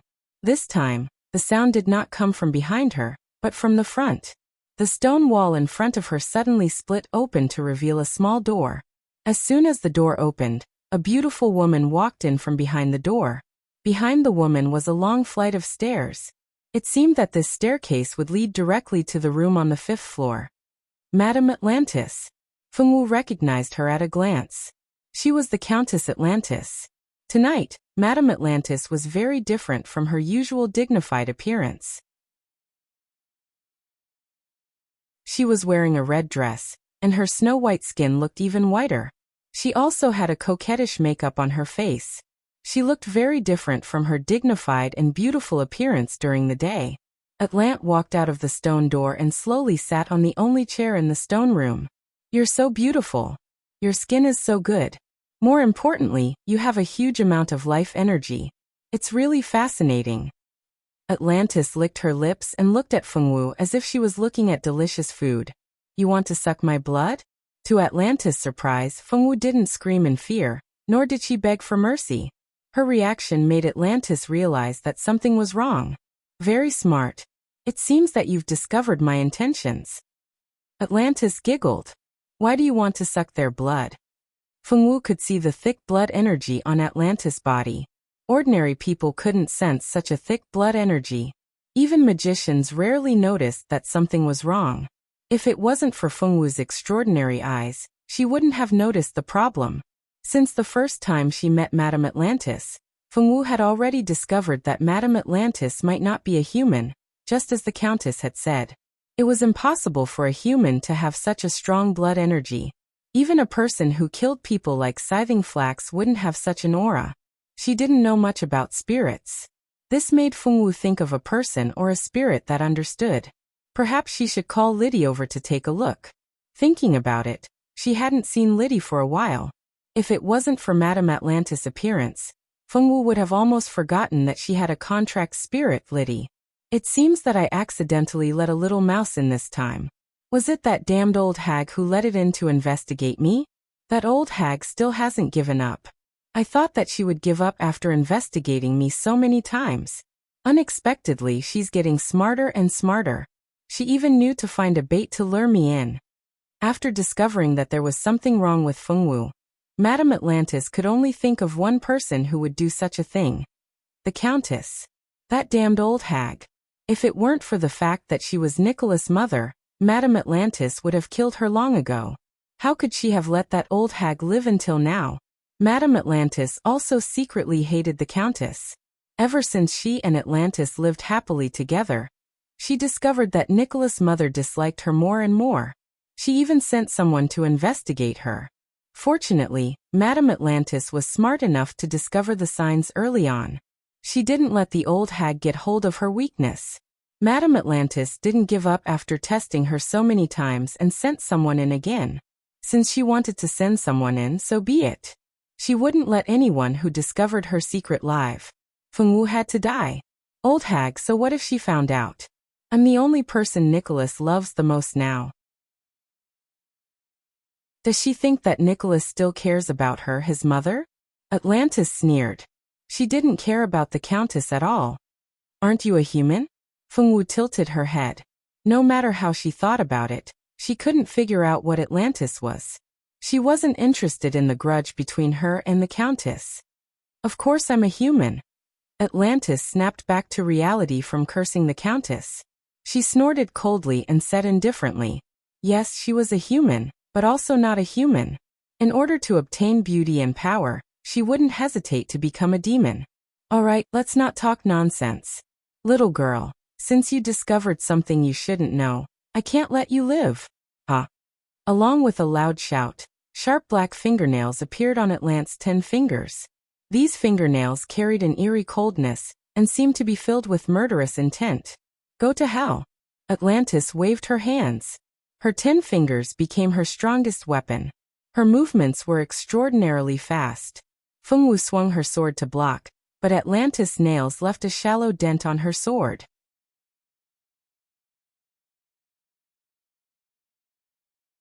Chapter 448. Fengwu frowned. She didn't expect her nails to be so powerful. Atlantis didn't change her attack. She moved quickly like a ghost. If Fengwu reacted a little slower, she would have been killed by her claws. At the same time, Bao Bao successfully flew out to report the news. Ting Feng and Pei Qing went to help Fengwu take down Madame Atlantis, who had ulterior motives. Ting Yu took the opportunity to go to the 5th floor to see what had happened to Count Nicholas. There were many maids guarding the 5th floor today. No matter how many maids there were, they were still ordinary humans. It was impossible for them to beat Ting Yu, who was a swordmaster. Zhong Yu's strength was not bad. She didn't feel any pressure when dealing with these maids. She didn't kill them. She just knocked them out and let them have a good rest. After knocking everyone out easily, she opened the door to the master bedroom. There was a big bed in the room. A skinny man was lying on the bed. There were dark circles under the man's eyes. He looked haggard and didn't look like he would live for long. Damn. Isn't this too vicious? Ting Yu's background wasn't low. Her mother had a special ability, so she could easily see what happened to the young and promising Count. Count Nicholas, who was famous among the younger generation, was actually affected by an evil charm that had been lost for a long time. She didn't know how the Count fell for it, but she knew that this kind of charm technique was extraordinary. In fact, the charm that Nicholas was affected by was not a real charm. It could only be said to be a fast version. This charm was obviously done with the help of external forces. The charm that was cast by external forces was more harmful to the human body. It was normal for Nicholas to look like he was about to die. To use this kind of seduction technique, one would need the help of a male and female seduction bug. The female seduction bug would allow the host to be reborn, becoming more and more beautiful and charming, making it easy for men to fall in love with her. On the other hand, the male seduction bug's host would wholeheartedly love the female seduction bug's host. A person who had been hit by a male charm bug would not be able to say no to the owner of a female charm bug. He would only love that person until he lost his mind. In short, he would become an idiot who was born for love. Although the charm insect could help a woman get the man she wanted, it wasn't the right way to steal love. When the two charm insects fulfilled the man and woman's love, the male charm insect's host's life force would be continuously absorbed by the charm insect. When the host died, the charm insect would break out of the body and look for the next man to be its host. This charm insect was very rare. A long time ago, there was a woman who wanted to get a man's heart but couldn't. So she turned to learning charm and tried to use it to hook the man's heart. Who knew that the woman's talent in charm wasn't good, and she didn't have any high-level charm. So she had no choice but to use some unknown method to give birth to two charm insects. She found an opportunity to put the male charm insect in the man's food. Then, she ate the male charm insect herself. In the end, just as the woman thought, the two of them fell madly in love. The man was willing to do anything for her. However, the woman's body began to feel uncomfortable.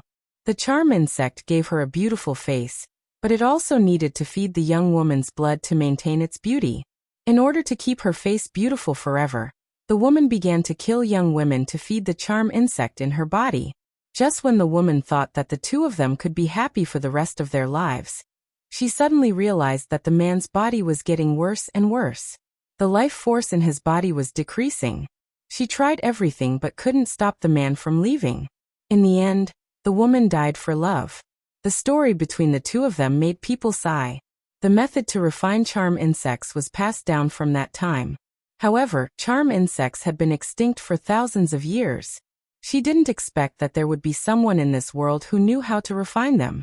Using a charm insect to get a man's heart was a sorcery. Those who really knew how to use a charm insect wouldn't bother to use it because it had a lot of side effects. For example, the saintess of Qinya Kingdom, Shumi, was a famous expert who practiced eyebrow techniques. She was known as the most beautiful woman in the world. It was said that as long as a man saw her, he would fall in love with her involuntarily. Even if a woman didn't fall in love with her, she wouldn't hate her or be jealous of her. In short, as long as they saw her face, they would lose control of their hearts and become her captive. She was a real master of charm. She didn't use a charm insect to make people fall in love with her. Moreover, there were such strong side effects. In the future, she could only keep killing people to provide the charm insect with the blood of young women. If she didn't kill people to suck their blood, she would immediately be eaten by the charm insect. Then not only would she die, but she would also die miserably, because this charm worm was too harmful to both men and women. Apart from those who were truly at their wits' end, no one would be so stupid as to practice this evil charm technique. After sighing at Atlantis' madness, Tingyu began to think about how to save this unlucky Count Nicholas. In fact, Tingyu had completely misunderstood. At first, Atlantis didn't know that her change was related to the charm insect. Later, when she found out, she couldn't stop halfway. Moreover, if she could get the love of her sweetheart, she would rather die. As long as Nicholas could belong to her forever, she could give up anything. So what if they died together? As long as she didn't have to be separated from her sweetheart, she didn't care about anything. However, Atlantis had never thought about whether Nicholas, who was controlled by the charm insect, would be willing to die with her. Should she save him? Tingyu couldn't make up her mind. However, she didn't know how to save him at all. Tingyu was a little anxious. She made up her mind to find the old madam first. Then she would think of a way to save him. Just as she was about to get up, a breeze blew from the balcony. Tingyu raised her sword and turned around. She shouted, "Who's there?" She saw a pink-haired girl standing on the balcony. The girl's hair was a rare shade of pink. There was a small beautiful peach blossom pattern between the girl's eyebrows. The peach blossom seemed to light up her entire face, making people feel infinite vitality and vitality. You go down first. I'll save him. The girl smiled. Her smile was like a playful spring breeze. You haven't told me who you are. How do I know if you're sent by that bad woman Atlantis? Tingyu didn't budge. She had already unsheathed her sword. There's no time to explain. This person is really hopeless. I'm Fengwu's friend. I'm not a bad person. You just have to trust me. Now please leave. I have to save him quickly. The person who came was none other than Phaser, the saint of spring of the 4 saints of the Star Temple.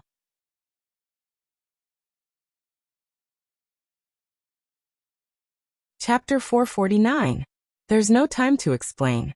If we wait any longer, this person will really be hopeless. I'm Fengwu's friend. I'm not a bad person. You just have to believe me. Now please leave first. Phaser frowned slightly as she looked at Count Nicholas, who was obviously gasping for air. This count was considered one of the best of the younger generation. It would be a pity if he died just like that. Tingyu was in a dilemma. Should I trust her? She couldn't be sure if the girl in front of her was a friend or foe. If she was a foe, then handing Count Nicholas over to her would be like sending a lamb to a tiger's den. If she was a friend, then she might be able to find a way to save this unlucky count. Life and death in a single thought really wasn't easy to deal with. Tingyu thought about it again and again. In any case, this count was about to die, so she might as well gamble on this slim chance of survival for him. It's decided then. Tingyu didn't waste any time. She nodded and said, "All right, I'll trust you this time. I hope you really have a way to save Count Nicholas." The reward for saving him would definitely be doubled. Tingyu suddenly felt a little excited at the thought of doubling the reward. With that, she walked out of the room and closed the door behind her in silence. The maids outside had collapsed on the ground. She casually leaned against the door, waiting for the good news. God bless me, I hope I didn't make the wrong decision. Meanwhile, the battle between Atlantis and Fengwu was coming to an end. Atlantis was as fast as lightning, even faster than Fengwu. Although she was faster, her attack power was far inferior to Fengwu's. Fengwu fought with her for a few rounds, and Atlantis began to show signs of defeat. At this time, Tingfu and Peiqing arrived. They easily subdued Lamia outside the door, and joined Fengwu to deal with Atlantis.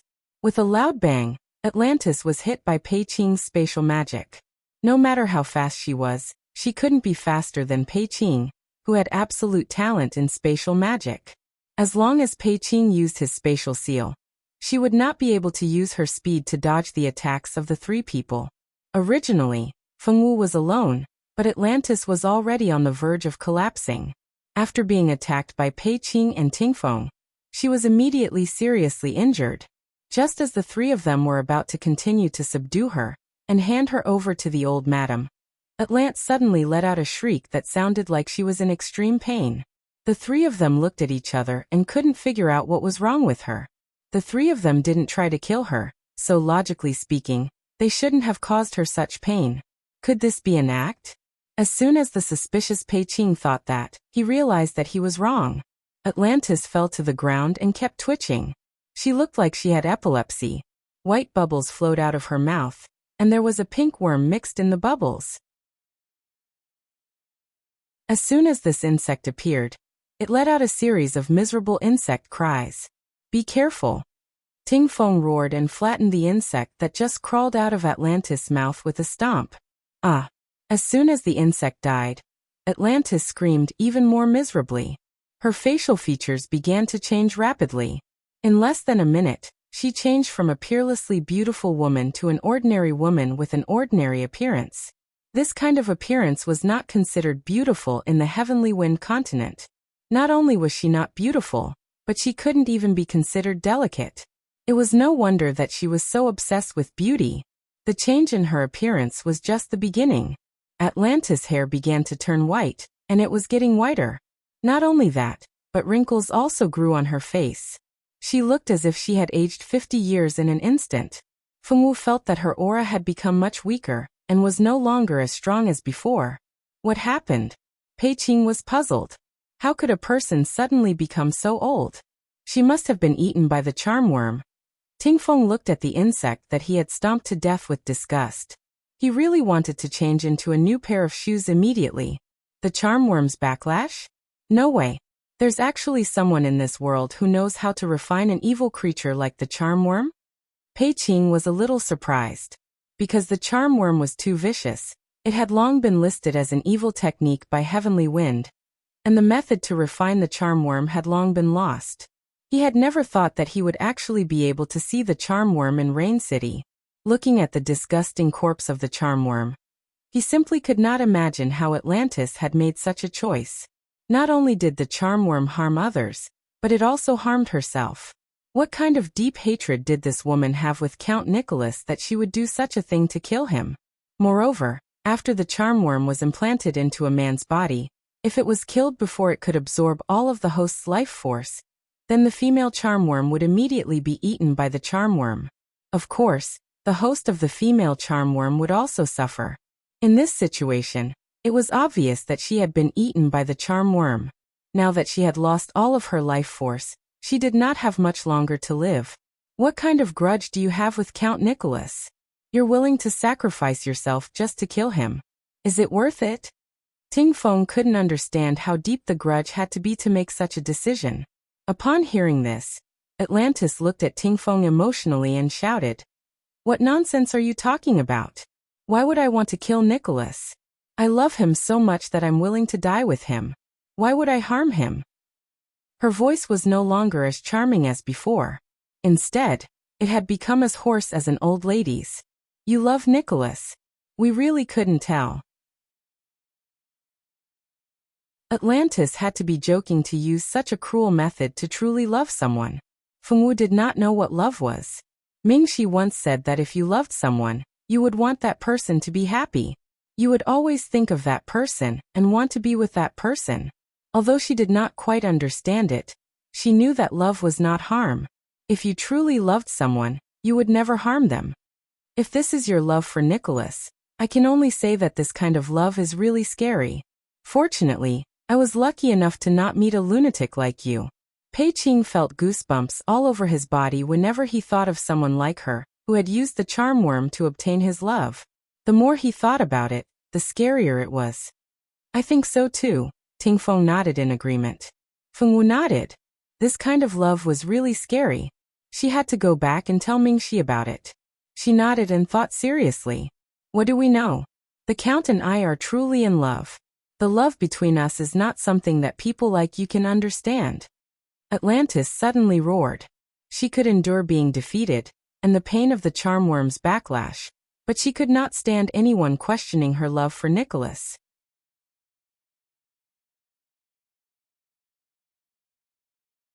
Chapter 450. She could endure being defeated, and she could also endure the pain caused by the seductive worm's backlash. However, she could not tolerate anyone questioning her love for Nicholas. "Are you sure your Count loves you out of his own will? Is he not forced to love you because of the seductive worm?" Since Atlantis was destined to die, they were not in a hurry to end her life. They just stood there quietly with their hands behind their backs, waiting to hear what this terrifying woman had to say. "Of course he loves me. I've become so beautiful. How could he not love me?" Atlantis roared louder and louder, followed by a series of coughs. Atlantis's body was actually very weak. Her body could not withstand such strong emotional fluctuations. "I don't love you." A weak voice suddenly came from a direction. Everyone turned around and saw that the door leading to the 5th floor had opened. There were 3 people standing behind the stone door. The one in front was a very thin man. The man was about 190 centimeters tall, but he was so thin that he looked like he had just recovered from a serious illness. The man's facial features were very handsome, but they were a little out of shape because he was too thin. Behind the man were 2 beautiful women. Fengwu happened to know both of them. One was Tingyu, and the other was Phaser. Xiaowu. Phaser waved happily when she saw Fengwu. She ran past the man at the front to Fengwu's side. Tingyu did not lag behind. The 2 women walked away, leaving only the man who looked like he had just recovered from a serious illness. "Nicholas." Atlantis's turbid eyes flashed with a shocking light when she saw the man. However, in the eyes of others, it was like a reflection of the setting sun. I don't love you. I never loved you. Count Nicholas slowly walked to Atlantis alone. He looked at the old woman in front of him with a complicated expression. She was no longer as beautiful as before. She had turned into an ugly old woman. It was impossible for him not to hate this woman. Seeing her like this, he didn't feel the slightest bit of joy from getting his revenge. His heart was unexpectedly calm. Looking at the woman in front of him, he felt as if he was looking at a stranger. No, you must love me, right? I'm so beautiful. I've become so beautiful. How could you not love me? How could she not love me? Atlantis shook her head frantically. She could not believe that her husband, who had always been in love with her, would say such heartless words. Loving someone is not about their looks. Although appearance is important, it is not the most important thing. Don't you understand that? Tingyu looked at the crazy Atlantis with disdain. There must be something wrong with this woman's IQ. You are the one who doesn't understand. Only with a beautiful face can one have beautiful love. Didn't Nicholas fall in love with me because of my beauty? She had always believed that Nicholas must love her. I'm speechless with your views. I really don't understand who gave you this idea. Tingfeng was speechless. Nicholas, you love me, don't you? You must love me. Did these two bitches say something to you? They are trying to sow discord between us. Don't believe them, okay? Like a drowning person, Atlantis clutched Nicholas' trousers tightly. She clutched it so tightly that she did not want to let it go no matter what. Nicholas looked at the crazy Atlantis and sighed. His eyes were cold and emotionless. I have nothing to say to you. The fact that he didn't kill her with his own hands was already a sign of his self-restraint. He really didn't want to waste his breath on this woman. Phaser and Tingyu rolled their eyes at the same time. What did they say? What did they say? Let's not talk about this first. Let me ask you, where did you get the seductive bug? I've investigated you. You were just an ordinary girl in the past. Your family is also very well connected. It's impossible for them to have the method to refine the seductive bug. Who gave you the bug? Where is that person? Phaser's main purpose here was to figure this out. As one of the 4 holy emissaries of the Star Temple, Phaser was here on a mission. The vice mayor of Rain City had asked for help from the Star Temple, suspecting that the city lord, Count Nicholas, was under some kind of sorcery. In fact, asking for help from the Star Temple was the result of a discussion between the old madam and the vice mayor. Before the Star Temple replied, the old madam went to the Adventurers Guild and put up a mission to prevent Atlantis from suspecting anything. The old madam did not really expect the adventurers to do anything. Her main purpose was to make Atlantis lower their guard. She thought that they would only go to the Adventurers Guild to ask the adventurers to deal with her. She would not think that they had asked for help from the Star Temple. It had to be said that the old madam and the vice mayor's plan went very smoothly. They would occasionally ask the adventurers to come back and cause trouble, so no one suspected that the old madam and the vice mayor had secretly contacted the Star Temple. After the Star Temple received the news, they began to investigate Atlantis and sent Phaser to the Count's mansion to help the old madam and her family solve this matter. That was why Phaser came to the Count's mansion. After the Star Temple's investigation, they found that there was something wrong with Atlantis. She had been an ordinary girl since she was young. She was the first daughter of a family when she was young. Later on, she was kicked out of the family because she was not beautiful enough to benefit the family. Her identity was then replaced by another sister of the family. This sister was also a ruthless person. Although Atlantis had been kicked out, she still sent people to destroy her. Not long after, Atlantis changed.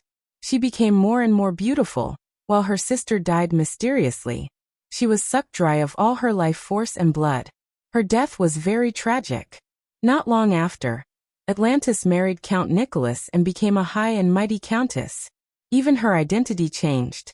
If it were not for the Star Temple's own methods, they would not have been able to find out the truth about Atlantis's life since she was young. There must be a reason for Atlantis' change. The person who helped her was the one that the Star Temple wanted to catch.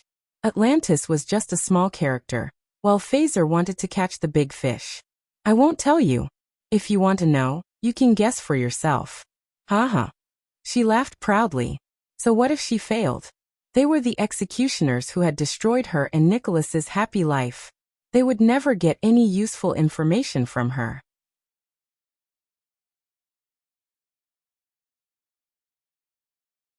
Chapter 451. Atlantis laughed maniacally, his old face and hoarse voice sending chills down one's spine. Atlantis closed his eyes forever amidst his maniacal laughter. Before she closed her eyes, she took one last look at her beloved Nicholas, the only man she had ever loved in her life. In Nicholas's eyes, she didn't see anything she wanted to see. There was only coldness and indifference. When she closed her eyes for the last time, she must have been unwilling. Her love had left her in the end. She did not know if she regretted using such a method to obtain love. But regardless of whether she regretted it or not, there was nothing she could say. In the distance, a woman in a gorgeous blue dress smashed the crystal ball in her hand angrily. The image in the crystal ball disappeared without a trace. Damn it. Useless thing. She can't even do a small thing well. The beautiful woman growled through gritted teeth. Who told you to choose such a woman? I told you that she was not good, but you didn't listen. A noble and handsome man played with a chess piece in his hand, smiling faintly. Don't speak in hindsight. Our plan to invade Rain City has failed, and the Star Temple has already noticed this place. We can't stay here any longer. The woman glared at the man. Yes, it's time to go. The man nodded, and the man and woman turned into magic bats, flying into the distance under the cover of the night, disappearing without a trace. Fengwu seemed to sense something, and looked into the distance but found nothing. Was it an illusion? Count Nicholas had been successfully rescued. Although it was Phaser who had saved him, the team of experts had also put in a lot of effort. In the end, they had even dealt a heavy blow to Atlantis. The old madam was still satisfied with their performance. After receiving the reward they deserved, Fengwu and the others happily split the money and left. They did not stay in Rain City for long. Phaser had also gone with them. Compared to them, her mission was not considered complete. She had not found any traces of the person behind the scenes. Because she had not completed her mission, she had been analyzing the possible identity of the person behind the scenes. She did not say anything along the way. Tingyu and Tingfeng exchanged glances, curious about Phaser. Seeing that she wasn't saying anything, Tingyu took the initiative to approach. Phaser, can you tell me how you saved Countess Nicholas? Countess Nicholas didn't have much life left. I thought she wouldn't live for more than 3 days. I didn't expect you to save her in the end. How did you help her? That was what Tingrain was most curious about. She could tell that Count Nicholas had lost a lot of his life force and had no chance of surviving. That was why she had agreed to let Phaser, who she thought was an unknown person, treat him. She hadn't expected Phaser to succeed. Although she later found out that Phaser was one of the 4 saints of Star Hall, she still found it unbelievable. I only injected the vitality of spring into Nicholas's body, and used the power of a divine weapon to kill the male bug. I didn't do anything else. Phaser thought about it for a moment. She really hadn't done anything special. She was the successor of the Seal of Spring, and she also had the 100 Flowers scepter. With the vitality of spring, it wasn't difficult for her to save someone who had lost a lot of his life force. Nicholas had been lucky. If it had been anyone else who had come to deal with the incident in Rain City, he would have been waiting for death. So she had used the vitality of spring to save someone, as expected of the successor of the Seal of Spring. Amazing! After the siblings sighed with emotion, they continued chatting with Phaser. Fengwu's group of 4 returned to the central city, while Phaser decided to take a look around the nearby countries. Perhaps she could find some clues. When they returned to the central city, they first went to the Adventurers Guild to hand in their quest. The 4 of them left the guild, and went their separate ways. Pei Qing and the other 2 planned to return to the house they'd bought, and sleep for a couple of days. They wanted to make up for the time they'd lost from waking up early and working late. Fengwu, on the other hand, decided to have a big meal. Back in Rain City, Fengwu hadn't had a good meal. She had to wake up early every day to work, and all she ate was the food of the servants. Even the free meals at Notre Dame du Starlight were better than this. In order to comfort herself, Fengwu wanted to find a good restaurant to have a good meal. She headed towards the food street. Mingxi frowned slightly when he saw the silhouette of a woman walking past him, but then relaxed. The two women who'd just walked past were Eve and Diane. Mingxi didn't know what was wrong with them, but they'd been pestering him every day recently. Because of their pestering, he'd had no choice but to stop going to some of his favorite places. He spent most of his time cooped up in the dormitory, and unless necessary, he wouldn't even set foot in the student cafeteria for fear of running into them. It hadn't been easy for him to get first place in the team competition. He'd wanted to rest for a while and prepare for the individual competition in a few days, but he hadn't expected to even be alone. He'd wanted to go out and buy some blank magic scrolls today. He'd thought that he could avoid them, but he hadn't been able to.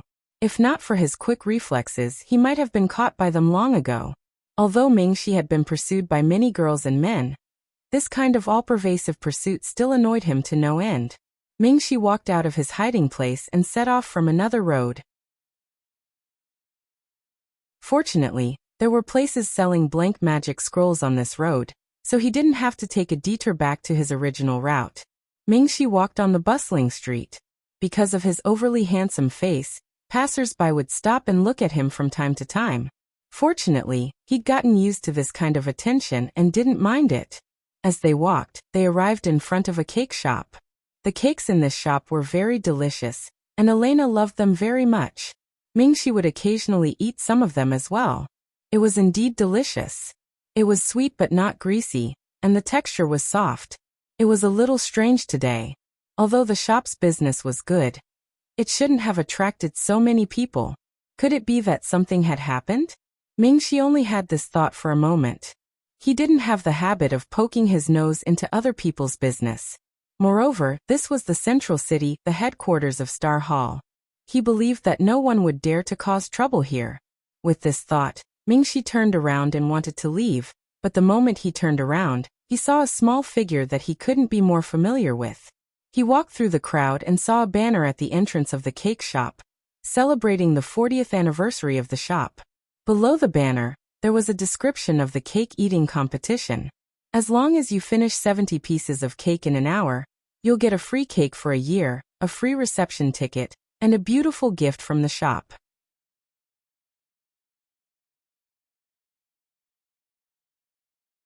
Chapter 452. It was also written that if everyone else gave up, then the last person would be considered the winner, as long as he ate one more cake than the person in second place.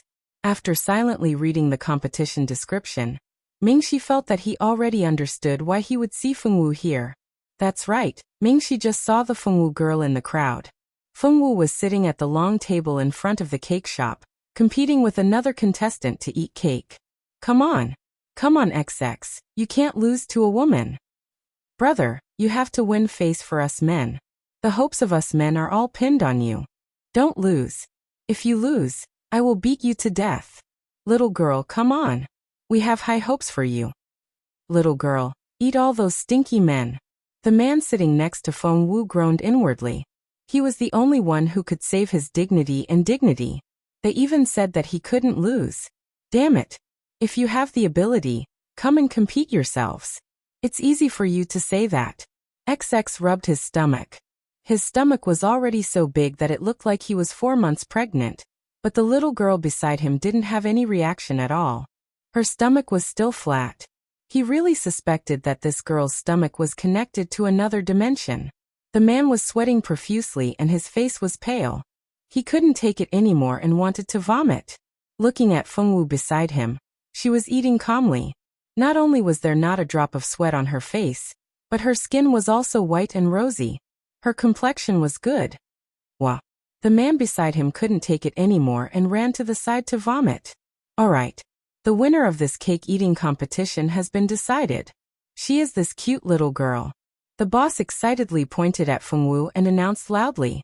However, the boss didn't expect that Fengwu didn't have any intention of stopping. She continued to eat and eat and eat. Moreover, she ate neither fast nor slow. Her expression didn't change at all. The boss's heart ached. Those contestants who didn't win, They had to give them a 30% discount on the cake. Fengwu was the final winner, so she ate the cake for free. She had obviously eaten more than 70 pieces of cake, and now she was still eating. What was going on? The boss felt that he was too miserable. He really shouldn't have held a 40th anniversary celebration. He didn't expect anyone to really eat 70 pieces of cake. Their family's cakes were very filling. Even if a swordsman would get hungry easily after using up a lot of energy, they would be full after eating 50 pieces. They said 70 pieces, but actually they didn't expect anyone to eat that much. As long as they ate more than the others, they would win. He didn't expect that Fengwu, this little monster, would come to his restaurant. Not only did she win, but she also made him eat 70 yuan. It's over, it's over. This girl can eat too much. If she comes to eat 70 cakes every day, won't their store go bankrupt? Xiaowu. Mingxi couldn't stand it anymore. This girl ate like this. Would her stomach really be okay? Fengwu raised her head and saw Mingxi. Her eyes immediately lit up. The boss's eyes were even brighter than Fengwu's eyes. Young man, you know this girl? The boss asked excitedly. Yes. The corner of Mingxi's mouth twitched slightly. That's great. Come and take it. Your girlfriend won the cake eating competition. She can eat it for free for the next year. This is a free ticket and a small gift. Come and help your girlfriend take it. The boss couldn't wait to give these things to Mingxi. Then he immediately pulled Fengwu's hand, which had just finished eating a piece of cake. Everyone, let's applaud and encourage this little girl. Thunderous applause sounded.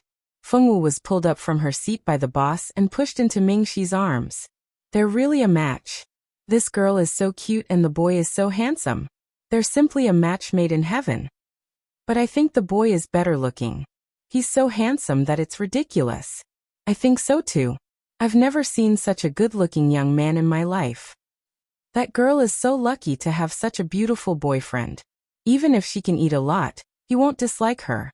She's so happy. What are you talking about? Can't she eat well? What's there to dislike? In the gossip of the onlookers, Mingxi pulled Fengwu through the crowd and left. After walking for a while, Mingxi found that Fengwu had been frowning. What's wrong? Did you walk too fast and your stomach feels uncomfortable? Mingxi was a little annoyed. He forgot that she couldn't do strenuous exercise after eating. No, my stomach is a little full, Fengwu said with some grievance. You obviously can't eat anymore. Why did you eat just now? Mingxi touched her little head and said helplessly. Can I not eat? I thought I had to eat all the cakes on the plate. Fengwu was a little confused. She really thought so. In order to get that free ticket, even if she couldn't eat anymore, she still tried her best to eat. Fool, didn't you hear the boss announce that you won? You didn't look at the rules carefully. He gently knocked on Fengwu's head. Fengwu blinked cutely. I didn't see. She just heard that she could eat free cake there, and that if she won, she could eat it for free for a year. Let's go. I'll take you around to digest. Mingxi pulled Fengwu's little hand and continued to walk forward. But this time the speed was much slower. After walking around with Fengwu for half an hour, Mingxi had already bought what he wanted to buy. Fengwu felt that her stomach wasn't bloated anymore. She pulled Mingxi's hand and walked to a small ice cream shop to buy ice cream to eat.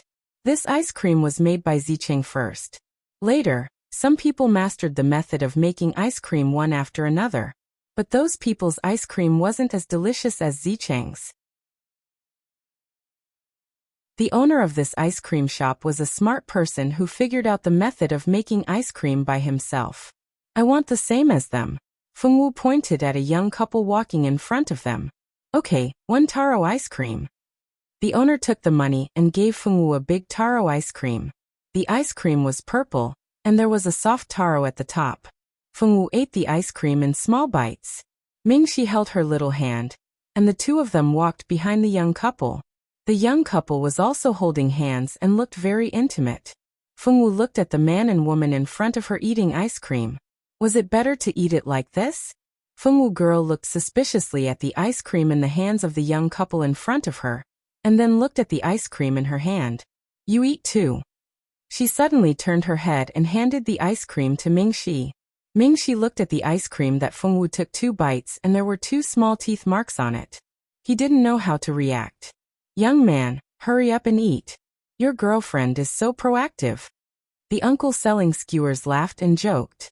Young man, you can't be so shy. The old lady selling sugar water laughed and said.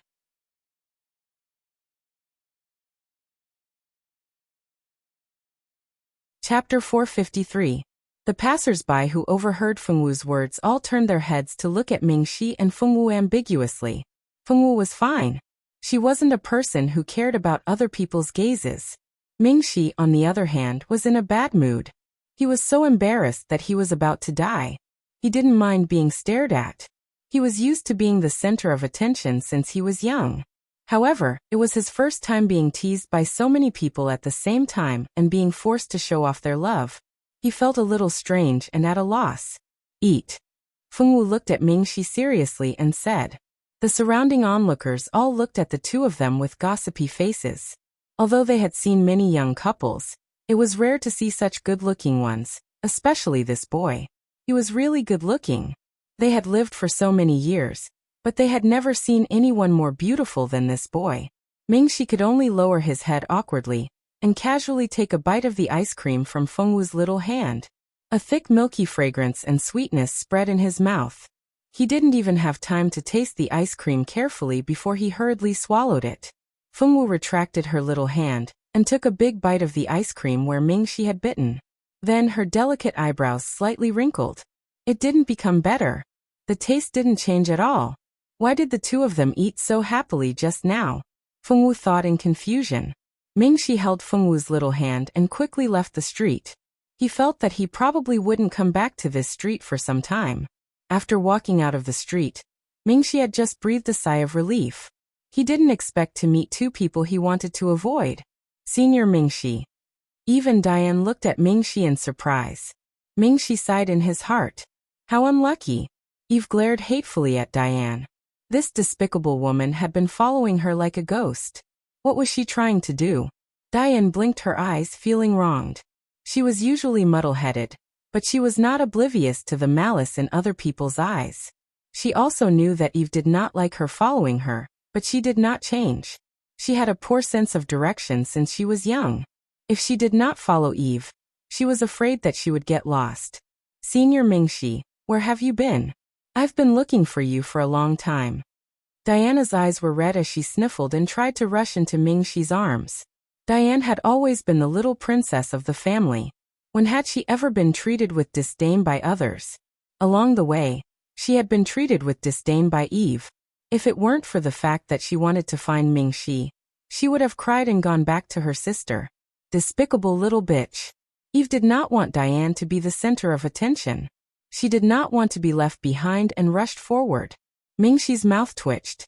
Diane was the daughter of a noble in the Silver Moon ancient kingdom.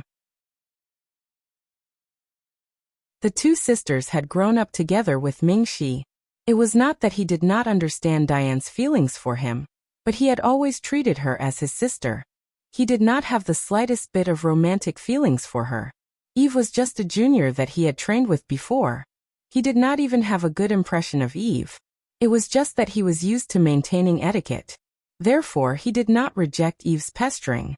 Instead, he gave her many hints. Unfortunately, this junior named Eve did not seem to understand his various hints. It was as if she did not understand them at all. The next day, she still came to pester him. It was simply annoying. It was Mingxi's first time meeting such a thick-skinned girl.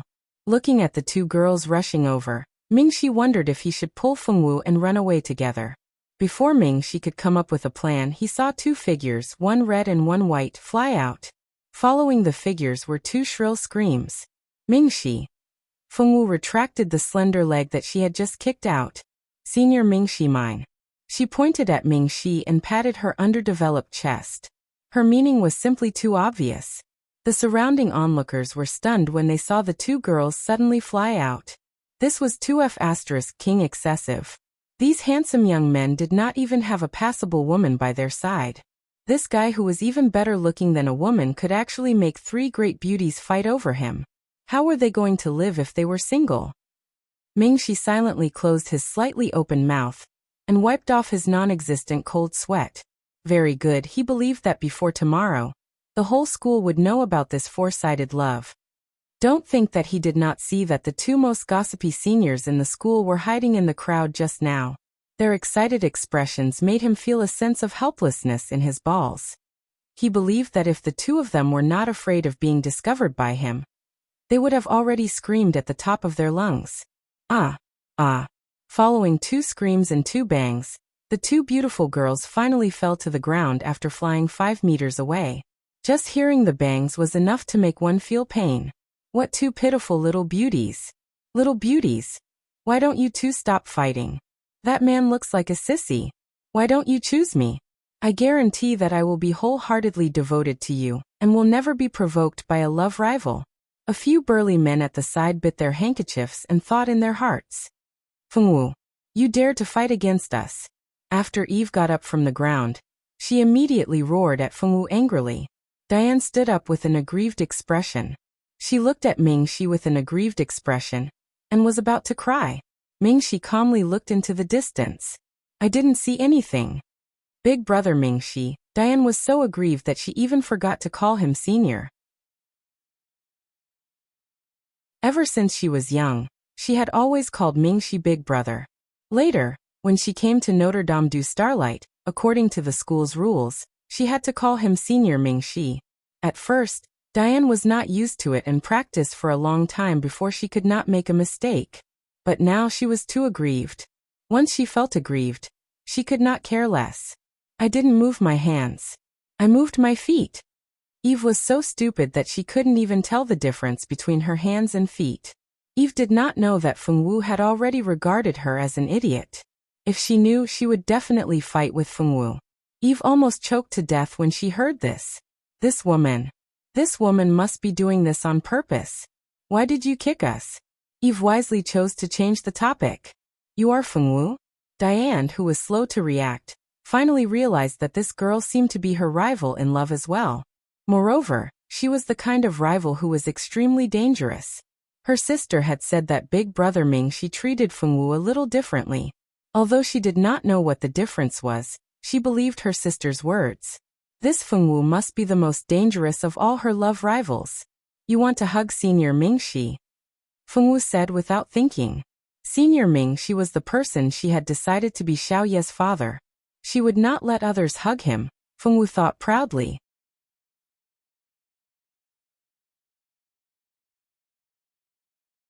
Chapter 454. Senior Ming, she was the person she had decided to be little Ye's father. She wouldn't let anyone else hug him, Fengwu thought proudly. You. Senior Mingxi, look at Fengwu. Eve was so angry that her heart hurt. She stomped her feet and complained to Mingxi. Mingxi coughed to cover it up. He turned his head uncomfortably and pretended not to see or hear anything. As a man, it was better not to get involved in a woman's quarrel. Fengwu turned Mingxi's head to face her. She told you to look at me. So, what are you trying to do by looking at me with such a serious face? Have you seen it? Fengwu asked. Mingxi said. He's done. Fengwu turned to face Eve. As soon as she said that, the onlookers who were watching the show coughed. This girl must have done it on purpose, but her serious expression was too real. They gave her acting skills full marks. You. Eve was so angry that her whole body was shaking. Those who didn't know better would think that she had gone crazy. Eve had never been able to get anything out of Fengwu, so she could only turn to look at Mingxi. Are you deliberately trying to make me angry? Fengwu, you vicious woman. Senior Mingxi, don't be fooled by her. She's very good.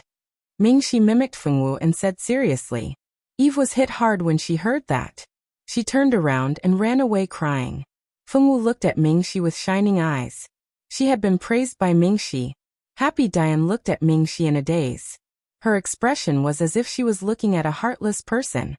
Brother Mingxi, you've changed. Do you not like Diane anymore? Diane said sadly.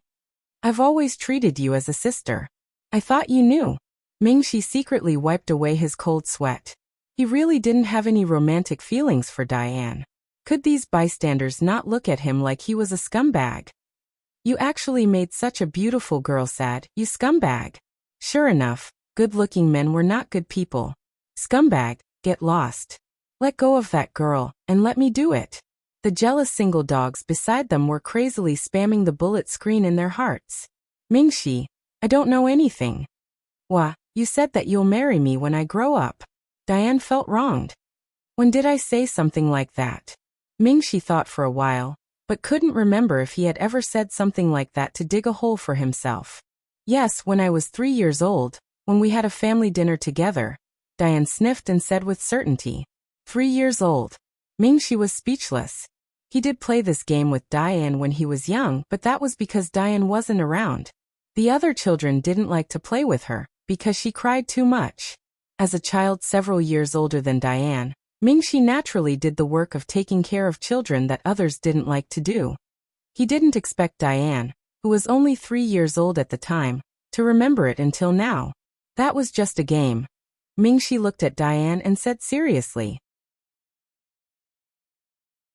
He was afraid that Diane wouldn't understand if his expression wasn't serious enough. Wah, brother Mingxi, you're a heartless person. Diane burst into tears and ran away. Scumbag. What an infatuated girl. I've had a crush since I was 3 years old. Why hasn't any girl treated me like that? Good cabbages are all taken by pigs. The bullet screen continued to spam. Mingxi's mouth twitched. He left with Fengwu without looking back. Before he left, he made a decision. He wouldn't come out to shop for a while. Never, Fengwu. The ice cream melted. Hello everyone, I'm your beautiful senior, Tamantia.